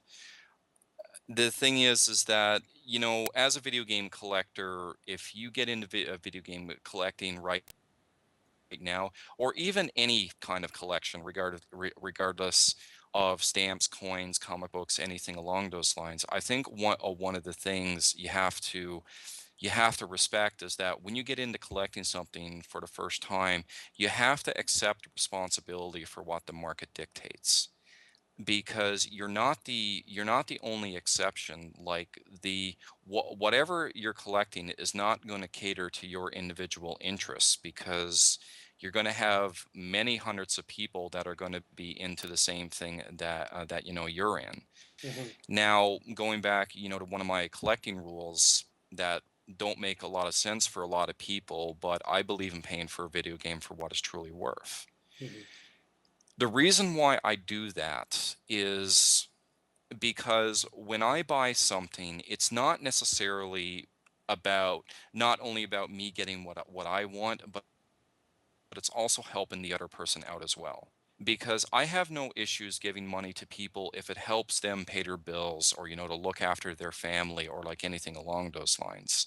I've been collecting video games long enough that I know the difference between something that's completely overpriced or something that's underpriced, and that's something that's a fair price for what the industry dictates right now. Because earlier you mentioned Panzer Dragoon Saga, how it's about a $350 game right now, just by how the market dictates right now. Hmm. Um, the 350 is a fair price for what the market is right now. Between $100 to $200, that's something that's underpriced. And for Panzer Dragoon Saga to be overpriced, it's like well over $500. And those are the people that are simply getting too greedy. Yeah. Um, will there come a point? Maybe, because that's just the thing. It all really depends, because one of the reasons why a lot of people are retro collecting is that a lot of people don't really like where the video game industry is going right now. Hmm. And, they're always telling companies, to go back to the classics. But and this is what I try to form a lot of my video game opinions on. I just can't look at it from the consumer or the fan point of view. I also have to understand video games from the corporate point of view as well. They've always been marketed for the longest time to either kids, teenagers, young adults. Hmm. That has always been the target demographic, from my observations. So retro collecting is probably only appealing to people, who actually grew up with those systems, because we don't know that the kids that were born into the PS2 and the GameCube generation, and not the 3 or 4 generations behind it, are they still going to be interested in, getting those classic titles. Some of them But are, to be fair. I mean, I hear about it from people from in podcasts and stuff. Where they'll be hearing about, oh, I'm 12 years old and I'm buying NES games and television games, and I think it's great. But it's definitely the exception to the rule. yeah, it's because that's just the thing. And I think one thing that, a lot of retro collectors, or not retro collectors, but retro game players, need to realize is that, you just can't hamper video game progress just for your personal interest. There are a lot Hmm. of independent game companies and a lot of Kickstarters and stuff like that like cater to your interests, and that's perfectly okay. But you can't expect the video game industry to be the same beast that it was 20 years ago, because they have a brand new audience that they need to appeal to. Yeah, I mean, I'm one of the people that feel like the industry has shifted away from my interests, because for example, online gaming for me, for the most part, it's not really a huge draw for me. I mean, I have a 360. I've played it online. Actually, I don't think I've ever played it online, because that doesn't interest me. If I'm playing online with somebody, I want it to be with them sitting beside me, and that's just because that's the way I grew up. Because to me, playing Mario Party was like the ultimate multiplayer experience, or playing two player in Sonic the Hedgehog 2 or something. Or, to me, that's how multiplayer is. I mean, there's instances, of course, what it's been very useful. Playing Monster Hunter Tri with my little brother over the Wii was great because, we don't live together anymore. We're not 10. Um, but, shifts like that, or shifting towards the larger, what I kind of like to call is like kind of the junk food trend, which is kind of across a lot of medias, like movies and music and games. Certainly, is that they're kind of trying to give you something really delicious right now, get it out of your system, and then move on to something else. Um, I'm not really a big fan of that, but I realize that that's the way that our culture is. It's a consumer culture with it. They want everything instant. They want it now. It's everything to do with being connected to people. People with with their phones, and it's just the way everything is marketed, and that's the way the industry is going. And to me, that's sad. But I'm also not going to say that. Uh, I guess, like, to me, it's sad, and I prefer it wasn't going that way. But I also realize that it's going that way because that's the way the culture is going, and not just gaming culture. I mean, culture in North American culture in general, and also the gaming industry. Whenever I was growing up, was Japanese centric. All the great big gaming companies. The people that made the systems, the people that made the games. Most of the game creators were from Japan, and now it's really shifted towards catering to the North American audience. And to me, even though I'm in North America and I'm, in North American culture, because I grew up on Japanese culture games, the industry shift isn't really doing it for me. But again, I'm not going to say that the industry's ruined or whatever, even though sometimes I do go on a little bit of a rant like that. That's just the golden age fallacy, where everyone is always going to think that whenever they were a kid, that was the best time of their lives, even though, you know, they could have been growing up in the 1800s and dying when they're 20. They're going to think that that was the greatest time of their life because that's the way they grew up, and the people who are growing up in the 360 generation, the GameCube generation, in 20 years they're going to look back and think this is the way gaming should be. And I realize that that's my own fallacy, but I can't help it sometimes to think that because it's sad to me. It's sad because the industry and the gaming culture is shifting away from me, and to me that's sad. Well, well, another thing, if people have been subscribed to my channel for a really long time, and like I completely understand, where you're going, because one thing that, I've announced to people is that I'm done with gaming right now, in the sense that I'm not going to keep up with it anymore. Hmm. Because the fact that I missed out on so many, retro titles growing up as a kid, those titles are the ones that I want to play instead of keeping up, with the newest and greatest trends of gaming that, like the PS3 and the 360 and the Wii, that is my last generation of gaming that I'm going to keep up on. Like, I have no interest in owning a PS4, Xbox One, or a Wii U anytime soon. Hmm. Probably I wouldn't even own one in the next 10 years. Yeah. Um, it's not that, it's not because I don't like where gaming is going, is just simply I have more than enough games to play for the rest of my life. And these are the games that, I really want to play, not necessarily because they're old, they're just simply games I wanted to play. And even though graphically they may be a little outdated, but it's still going to be a new and pleasant experience for me every time. Hmm. Like I said, it's just, if you want to stick to the new generation of gaming, you're more than welcome to. And eventually, maybe 10 years down the road, when they announce the PS5 and the other counterparts systems, then maybe at that time, I'll grab a PS4. But since I'm not much of an online gamer anyway, it's still the same thing. If a game is truly great, then 10 years from now, it's still going to be a great game. But you may not be able to complete it. Yeah, I may not be able to complete it. But like I said, I'm not going to succumb to the pressure of, just playing and completing the game just because the industry dictates me to do so. No, no, that's fine. But let's say there's a Yeah. game where you know you can't. Let's say you can only get 75% of what's in that game. Are you just not going to bother with that game at all? Or are you just going to Uh, beat the 75% and accept for that's just the way it is?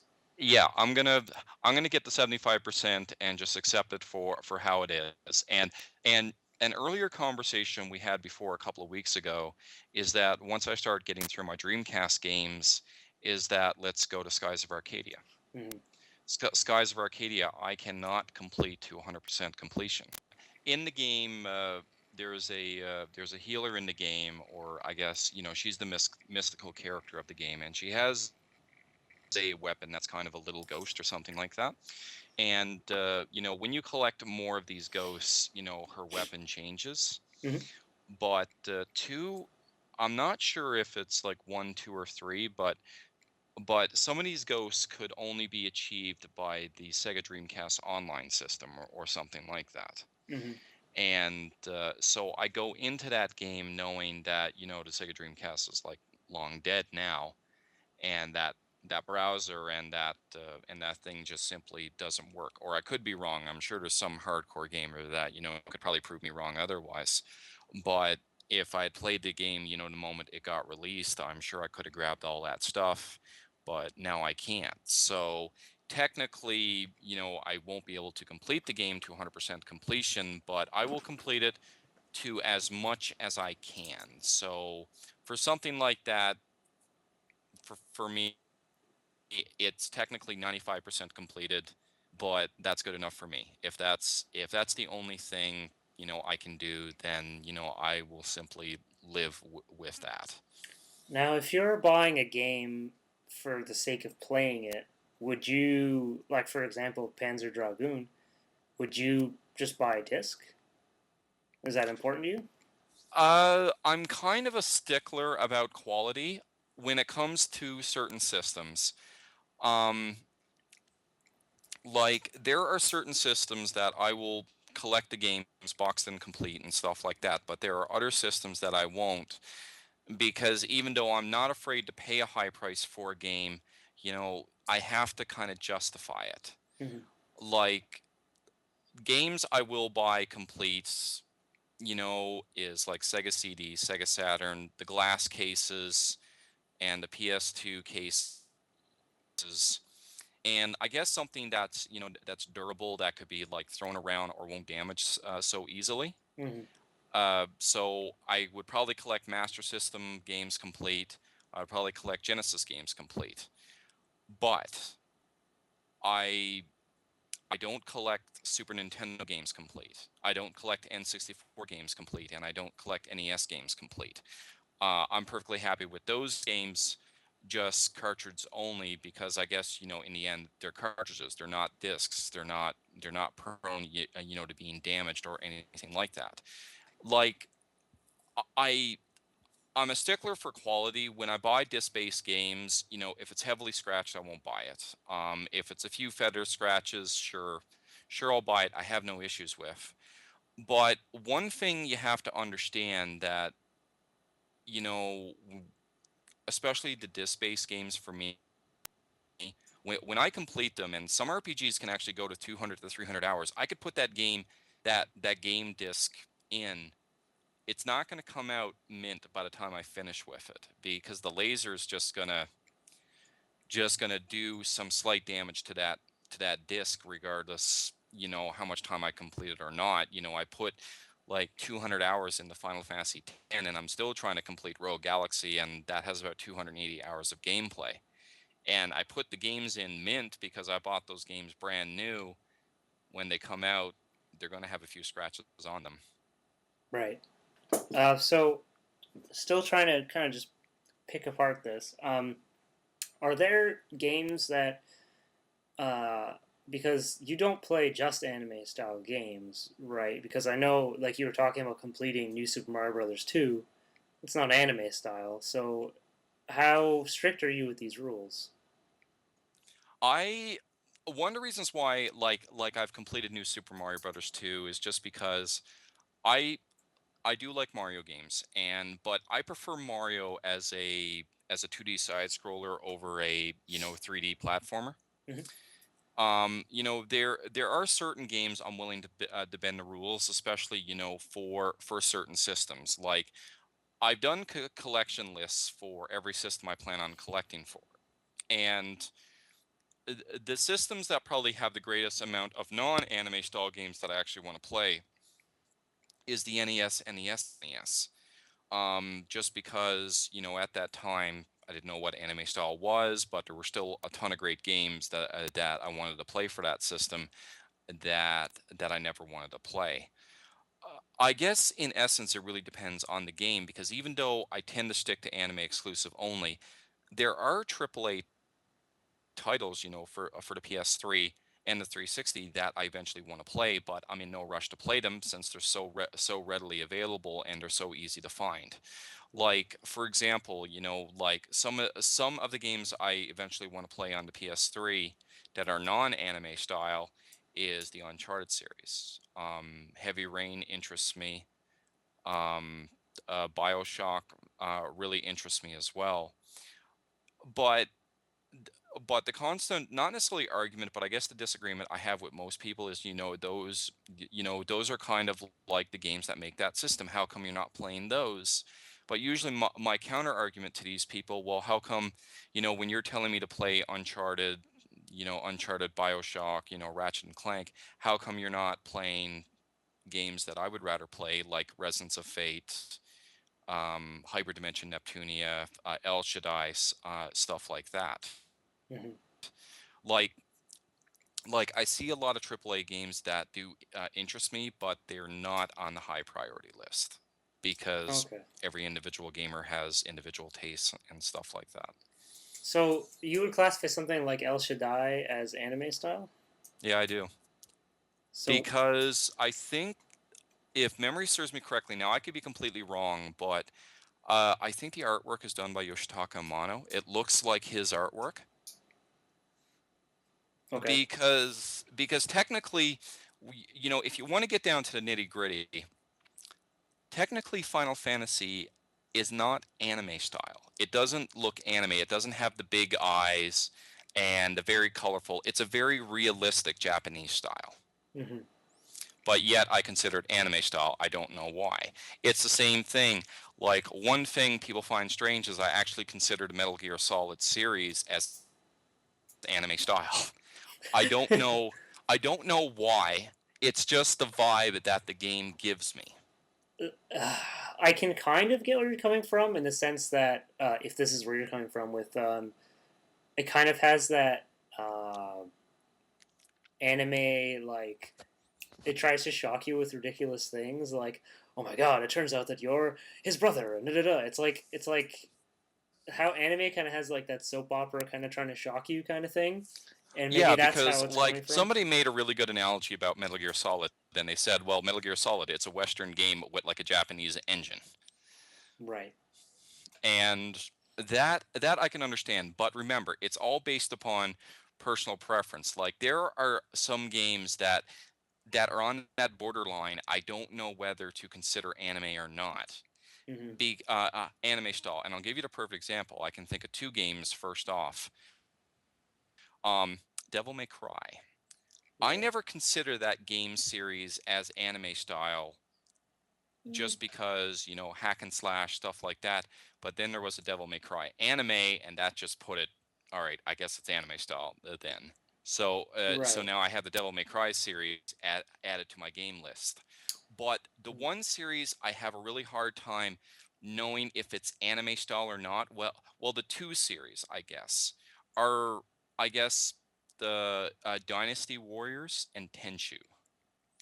Mm. They're kind of on that borderline, and I don't know whether I should include those games or not, because it's samurai. They have a Japanese samurai look to them, but they don't necessarily use the anime style artwork. So I don't know Right. whether or not to consider it anime style or not. It's kind of borderline. Like Dynasty Warriors Gundam, yes, obviously based on the Gundam series, very popular anime, that kind of thing. Yeah, Hmm. obviously that's anime style. But the actual 6, 7, 8 Dynasty Warrior games, I don't know whether to consider them anime style or not. But it's Mhm. all based upon perception, observation, that kind of thing. Right. And are you going to play anime style games that, like, because you want to get all of them for a whole system, right? Yep. So if you, for example, you hated, or here's a good example, uh, Lunar, the first Lunar game. I kind of laughed when you were talking about how great that is. A lot of people think it's great. I don't like the first Lunar game. I played it on Sega CD, and I really didn't like it. So I'm not. I don't feel terribly inclined to play the next Lunar game. But for me, if I had your views, would I still play that game even though I don't really want to because it's an anime style game and it's part of the collection? Well, I'll give you a perfect example. I do play and complete horrible games that I don't know. All right, why am I playing this? I don't really like it. It's just an obsessive compulsive thing, Mm-hmm. just about me. And before I go into the video game wise, I'll give it a perfect example. I watch anime as well, but I don't feel right just watching something and not liking it about 4 or 5 episodes in. I always feel that I need to finish it Right. just to then form my total opinion if this anime was even worth my time, even though each episode just gets as more painful as the next, because I'm actually going through an anime like that right now, and I'm having a hard time trying to get through it. And that's Dot Hack Roots. I'm trying to get through all the Dot Uh, Hack anime right now, and I'm watching Dot Hack Roots right now, and it's a 24 to 26 episode series. I'm only on like episode 10, but I'm not liking it. But yet I still feel that need that I still need to finish it. is that Like is just is that oh, the go one ahead. with Sorry. the key of the Twilight? That is the one where they are looking for the key of the Twilight. Yeah, I couldn't get through it either. It's so slow. I tried to watch it twice, and I think I got maybe 5 or 6 episodes in, and there's nothing that And it's happens. yeah, nothing happens. There's very little action. There's just all talking, and I don't know if I'm going to do this or if I don't know I'm going to do that, but just like everything, I always feel the need to finish it, and I have to finish it. It's like I don't like leaving things unfinished, Hmm. because the funny thing is like I have completed horrible games that I don't like. Like I just recently completed one just a couple of months ago. I played Phantom Hourglass. Anybody on my Facebook Uh, will gladly see like my completion updates on that game, and I did not like it. no, I I didn't really like did it not. either. The game only had one redeeming factor to it. From my point of view, it had some very inventive boss fights, but I hated everything else. I wasted so much time fishing in that game to finish it to 100% completion, but it's just kind of like that obsessive compulsive thing. Once I start playing something, I need to complete it to 100% so I can just retire it and never have to play it ever again. Yeah. Like and going back to Lunar, um one of my most hated games that I did not like was Lunar Dragon Song for the Nintendo DS. I did not like that game at all, but yet I still felt that need. But that's the funny thing, when I play a game that's bad, it makes me want to complete it more so I could just retire it for Get good. out of your way. I kind of know where you're coming from because for me, um, I used to be that way with books. If I started a book, I would finish a book, and I was like that my entire life until this year when I tried to read Atlas Shrugged, and it's like over 1,000 pages. I got 180 pages in, and only then did stuff start to happen. And I'm done some books in that time, and it took me like 6 weeks to get 180 pages in, and like as a kid, I used to read a 300-page book in like a week or something. So for me to take 6 weeks to read 160, 180 pages was like it was too much. But just like you, I felt the need to finish the whole book. Not Atlas Shrugged; it was the first one that beat me. But like even Lord of the Rings, I don't particularly like the Lord of the Rings series. I find them very long-winded. Um, but I still finished them because I I wanted to get the whole story, right? I wanted to look at the whole at first I wanted to see how the story ended, even though I already knew really. But I also wanted to experience it so I could form my own opinion. So I kind of get where you're coming from with that. And I used to kind of be like that with games too.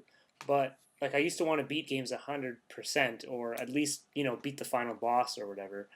Um, or I remember one game, Shadow the Hedgehog, on the GameCube, which is not really a good game. It has redeeming qualities, but it's not a really good game. But that game has multiple endings, and you have to. It branches out and then goes to I think 12 different endings or something. Everything ranging from good to complete evil.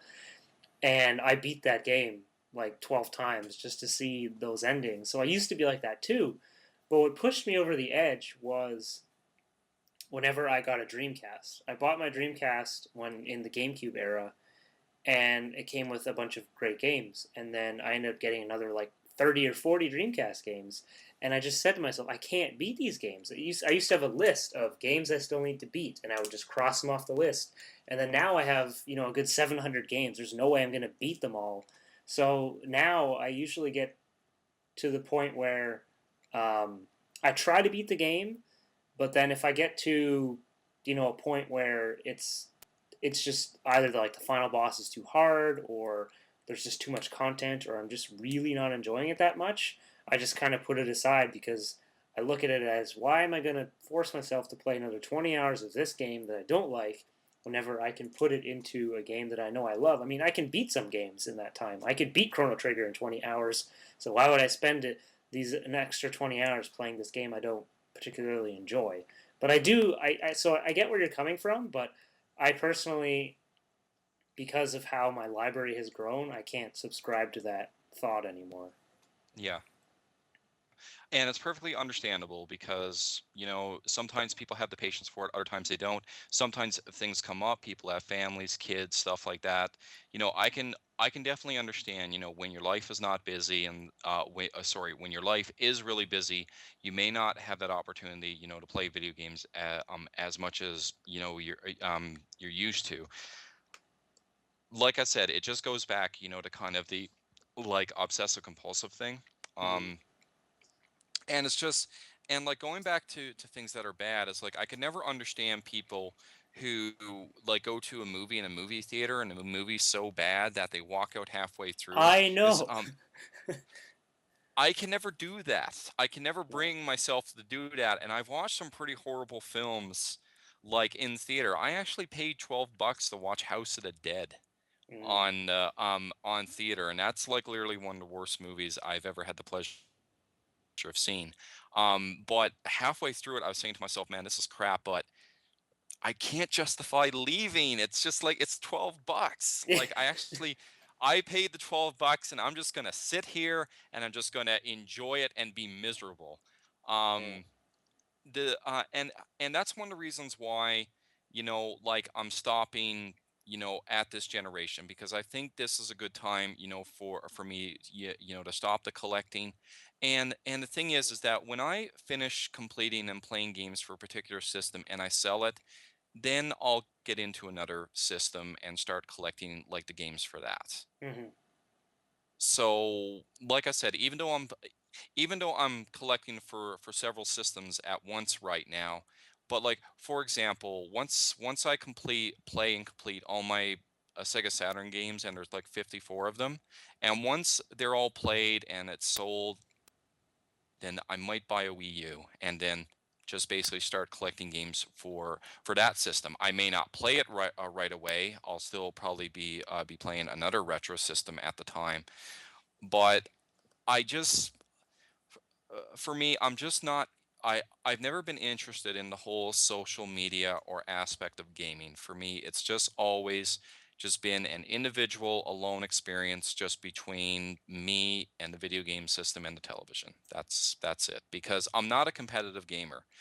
Like, I have several friends that tell me, why don't you get into competitive gaming? Why don't you try to get some Twin Galaxy records? It seems like you have that perfect mentality, to do that. Could I? Sure. But one thing I keep telling people, and it's one thing I try to promote on my channel, is that my hobby is my hobby, and I will never treat my hobby as a job. Hmm. because I use a hobby as an escape from from the job. And like I would never expect or even want to make money off my hobby or even treat it as a status symbol because I firmly believe that all gamers are equal. You know, listen, for like all those competitive gamers, you know, the fighting game champions, the people who hold, trust me, I can respect the amount of skill that goes into it and the amount of practice, but at the end of the day, everybody is equal. And it's just that, like, sure, do I complete video games, but it's not it's not and it should not be the most important aspect of my personality or the person that I am. Yeah. No, I can understand that for sure. Like that's why I would never. I mean, I know some people have YouTube as their job. Part of the reason why I could never do that is because to me it's a hobby, and if I turn my job or my hobby into a job, then it's no longer a hobby. It's work, and then it's just gonna suck the life out of it. And like there's sometimes like I've been going through a lot of phases this year where I I've haven't even played games for several weeks because I just lose interest in the changing of the industry and things like that. And there's been a lot of other aspects in my life as well that have been changing, but um, I don't. There's sometimes. I mean, it sounds kind of stark and old manish, but there are some times where there's so little joy in compared to how much joy there used to be in this hobby that I definitely don't want to turn it into a job. And the YouTube thing goes hand in hand with that because it's a gaming Yeah. channel. Yeah. It's one of the reasons why, you know, like I don't monetize my videos. I don't look for advertisements or anything like that. And it's just at the end of the day, I try to be, you know, as humble as a person I am, because even if I complete video games, it doesn't make me a better gamer than anybody else. And then at the end, it's just a video game. Yeah, yeah. I mean, in the end, I mean, in a way, it's important. When people are saying, we want it to be respected as a hobby and things like that. And yes, I do believe that society in general frowns upon our hobby, and I think that that shouldn't be. But whenever people or people, there's a lot of talk these days about gender roles and things like that in video games. I think that's important, but yeah, what it comes down to when it comes to the console wars and stuff like that is just it's a game, man. It's a hobby. I would never argue that much to anyone about movies or about books or obviously I chatter about it for fun. Like I go back and forth with Crow on I feel one of the worst movies I've seen in my life is Dune. Getting back to needing to finish it, it took me 3 days to watch that movie because I just could not. Like, there'd be periods where I'm just like, I would doze off. Like, it'd be 8 p.m. and I'd doze off because I found it so boring. And we argue about why I think it's terrible, why he thinks it's great. But I mean, we're doing it for fun, and in the end of the day, like it doesn't matter. It's just a movie, right? It's just something that somebody put together and slapped in front of a screen. It doesn't matter. Uh, so yeah, I get where you're coming from with that. Yeah, it's like the thing is that, you know, I just simply, you know, the way I look at gaming is just I just want to enjoy it for the simplest reasons. Yeah. Uh, you, you know, everybody has their own reason, you know, for why they have their hobby. And, you know, that's one of the reasons why that my channel isn't as big as, you know, what it could be, because it's not a big audience that I'm looking for. Hmm. You know, for me, you know, I'd rather have, you know, really close friends through YouTube than to just have a bunch of like my mindless followers or like things like that. And I never self promote my channel because and I never tell people in my channel to like, comment, subscribe or share. I don't have a problem with people who do that. It's just basically my preference to not do it because I I don't feel comfortable telling my audience what they should do. Hmm. It's just that, you know, if you like the content, then you're allowed to subscribe if you want. If you don't, it's not going to bother me. Yeah, and I think that's a healthy way to tackle it. I mean, there was a point where I cared, when I had one subscriber, yeah, I wanted more subscribers and I told people to subscribe. But I mean, once I think what the peak was whenever I got to about 1,000. which is I believe where you just got to. So congratulations on that. Uh, is whenever I got to 1,000, like that was basically the peak of where there was enough people that could, whenever I posted a video, there'd be, half, a couple dozen people that would post, and we'd have conversations, and that was great. And now that I'm at 5,000, it's kind of the same as that 1,000 back in 2011 or whatever.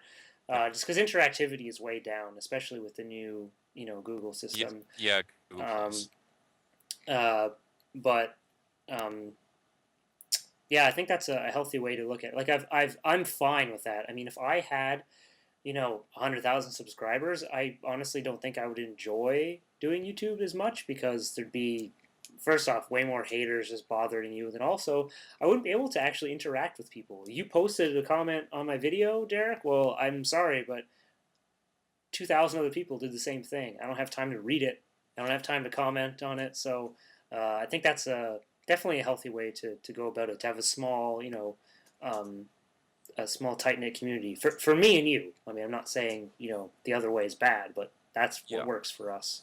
Yeah, exactly. It's just that, listen, like the greatest gift that, this channel has given me is that it's given me like the opportunity, to meet some really amazing people that, I would have never been able, to meet before. And, like the only reason why, my channel has even grown to 1,000 people is just based upon the recommendation of others. Hmm. And to this day, I remember each and every person that ever shouted me out. And it's also one of the reasons why that, one of the things that I also do on my channel is that once a year, I pick 5 channels that don't have 1,000 subscribers, and I try to get them to that point because I think, for a lot of gaming channels out there, a lot of us, we're either blue collar or white collar folk, and it's just, we may be married or have families or stuff like that. And I think for a lot of people, who have this hobby, I think for a lot of us, that 1000 subscriber goal is like just a very important milestone Hmm. because it gives us a good audience, but it's never that big that we can still be personal with our audience. We can actually Yeah. establish some really good friendships with these people. And it's just that, I like the aspect of, looking after the little guy. Now, it doesn't take anything away, from the much bigger channels that have 20, 50, 75,000 subscribers. I'm subscribed to some of those channels as well. Hmm.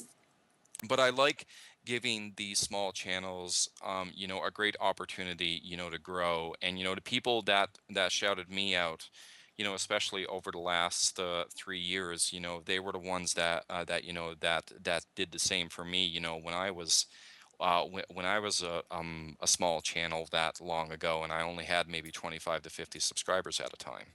Hmm. Yeah. So going back to a couple questions I want to ask you. I've been playing Rune Factory Frontier recently, which I think you would classify as an anime style game. That I would. Um, how would you beat a game like that? Because in a game like that, you have 12 potential wives, um, and you take them when before they're your wives, you take them out on dates, and there's so many things in the game.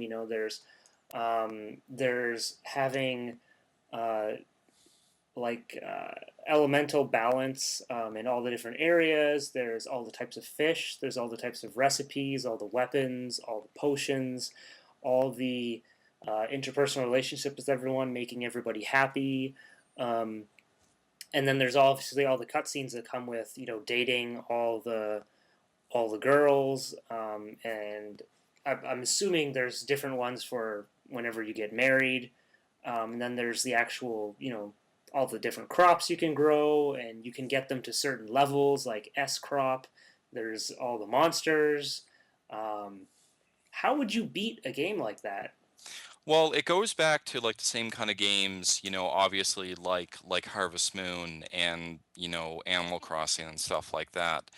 And even though I haven't played a game like that, I think the way I would go about it, with regards to 100% completion, is that, especially with the 12 wives thing, I wouldn't play the game to completion 100% 12 times. Yeah. I think what I would do is that I would take one gameplay and just do everything, grab all the recipes and just do one thing with one wife. Hmm. But then but then I'd probably create, separate game files Hmm. and just get to that point and just play the game bare bones just to see the extra cutscenes. Right. Like like when it comes to games, I would have like one completely mastered file. Right.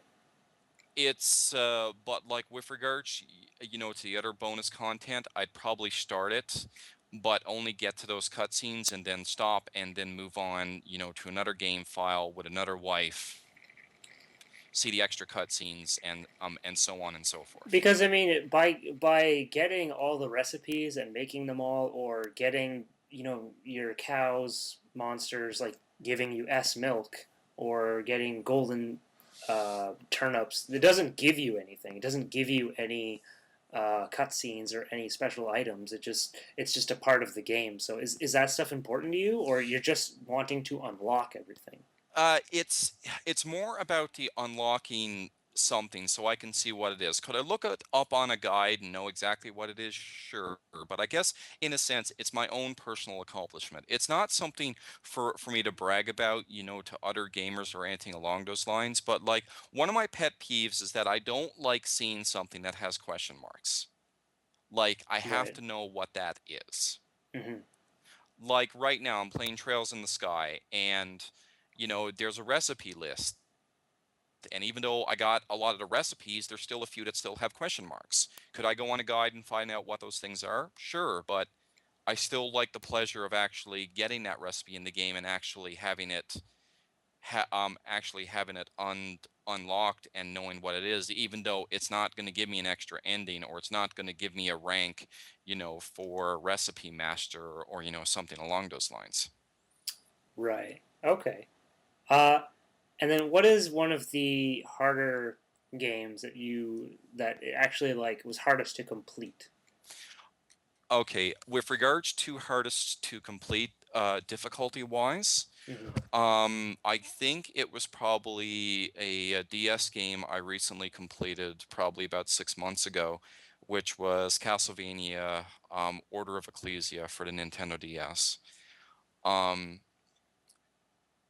One of the reasons why, and that Castlevania game is my favorite Castlevania game of all time because it's a game that brings difficulty back to the Castlevania series.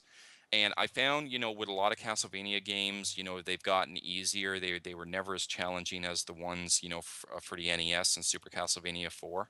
Hmm. You ask most Castlevania fans, they'll always say Symphony of the Night. And even though I've played Symphony of the Night, my only problem with the game is that it is too easy, and that's just a personal preference I have. Um, but the reason why that game was very hard to complete is that on normal mode, the game was still hard, period. But what made the game even harder was, to unlock certain items in the game, you had to defeat bosses without getting hit. Fun. And if you beat a boss without getting hit, you would get the medal with the boss's name. Does it increase anything, or does it give you a different ending? No, it just gives you that 100%, you know, on your game log. Hmm. But with enough practice, I managed to get through it. However, to unlock the other things in the game, I had to play the game on hard mode, but I had to play the game on a level 1 cap, which means I could not gain any experience, and I was always at level 1 at all times, which meant 2 hits and I was dead. And I could barely do any damage on any enemies whatsoever. Now, eventually, you could still get the same items throughout a normal game, and the game progressively got a little easier as I got items. Hmm. But to get through that game on hard mode with a level 1 cap, I probably died maybe about 1,000 times. Um, Like, there were times in which I would probably die maybe 50 to 100 times per level, but yet I would get a little further every time, and it just made me want to do it more. Like, another game that was very difficult for me to complete was Kingdom Hearts Birth by Sleep, because there was a boss fight in that game where you fought the mysterious figure, and you had to beat him with each character in Birth by Sleep, and there's three characters, so you had to beat him three times.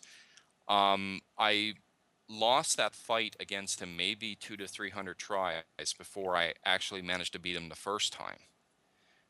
And that took a lot of time to actually beat him. He was probably one of the hardest boss fights I probably ever fought in all of gaming. So you've never given up on anything? I've never given up on anything. That's crazy. Well, you did say you learned about what was that PS1 game? Suikoden? Was that it? Yeah, Yeah, but you didn't. You thought you were done though, right? yeah. I thought I was done in Suikoden 1, but I missed an item, and I couldn't go back and get it. Now, thankfully, Suikoden 1 isn't a long game. Right. It's not a long RPG, so I erased my file and I will eventually go back to it and complete it to 100%. Right. So you're gonna have to go and do the whole thing all over again. Yeah. Yeah, that's. See, I kind of know how you. Well, kind of a little bit, because one of the things that really bothered me was in the original Wind Waker, not the new one, because the new one's much easier. Um, Completing the photo gallery, so you had to take a picture of every single character in the game, including like seagulls and crabs and stuff like that. And when I got to the very end of the game, I had one more character to take a picture of. And it turns out at one point in the game, he just flies away and never comes back. So I had like 99% of Wind Waker basically, and that like infuriated me for years. It still bothers me that I did that, that I missed that one thing. So I can't even imagine like playing a really long RPG or something like that, and just having to go back and do that. Like, for example, like, I got 285 hours invested in the Rogue Galaxy right now. I still don't have it completed.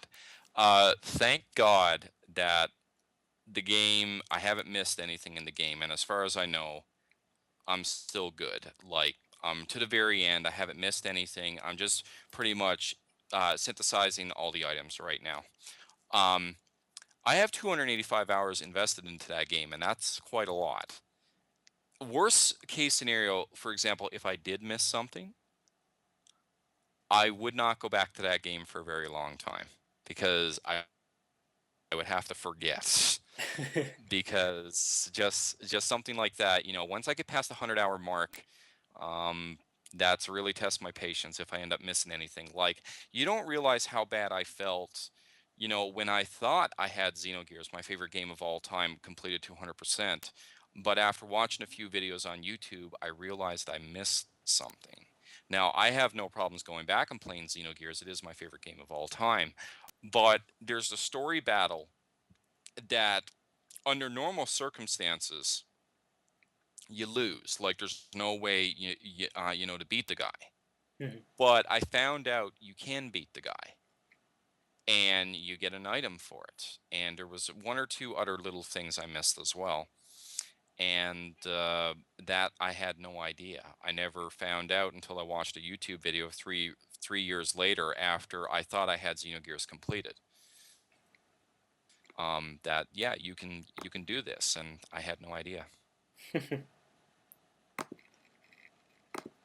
Just gonna check here because I had like this list of questions I definitely wanted to get out of the way.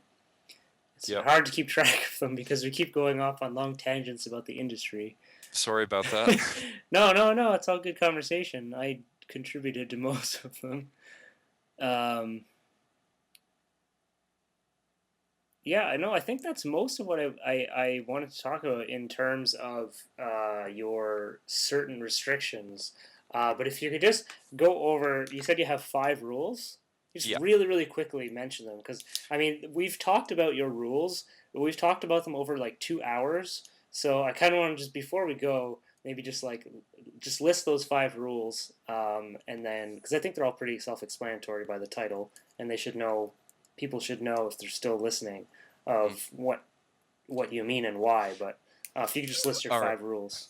Yeah, I'll just list them right quick, but just to make sure I don't forget, let me bring up my video where I talk about my 5 rules for video game collecting, because I have them in text format uh, uh, in the video, so I just want to make sure I'm not gonna forget something.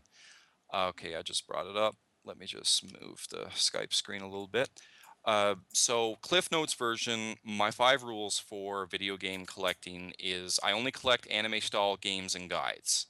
And the scatter figurine, but only for game series I absolutely love. I don't collect posters or like every little thing that's video game related. I don't do that. Like my video game collection is just the anime style games and the guides for those anime style games. Like I do have a few action figures, but they have to be from video game series I really love.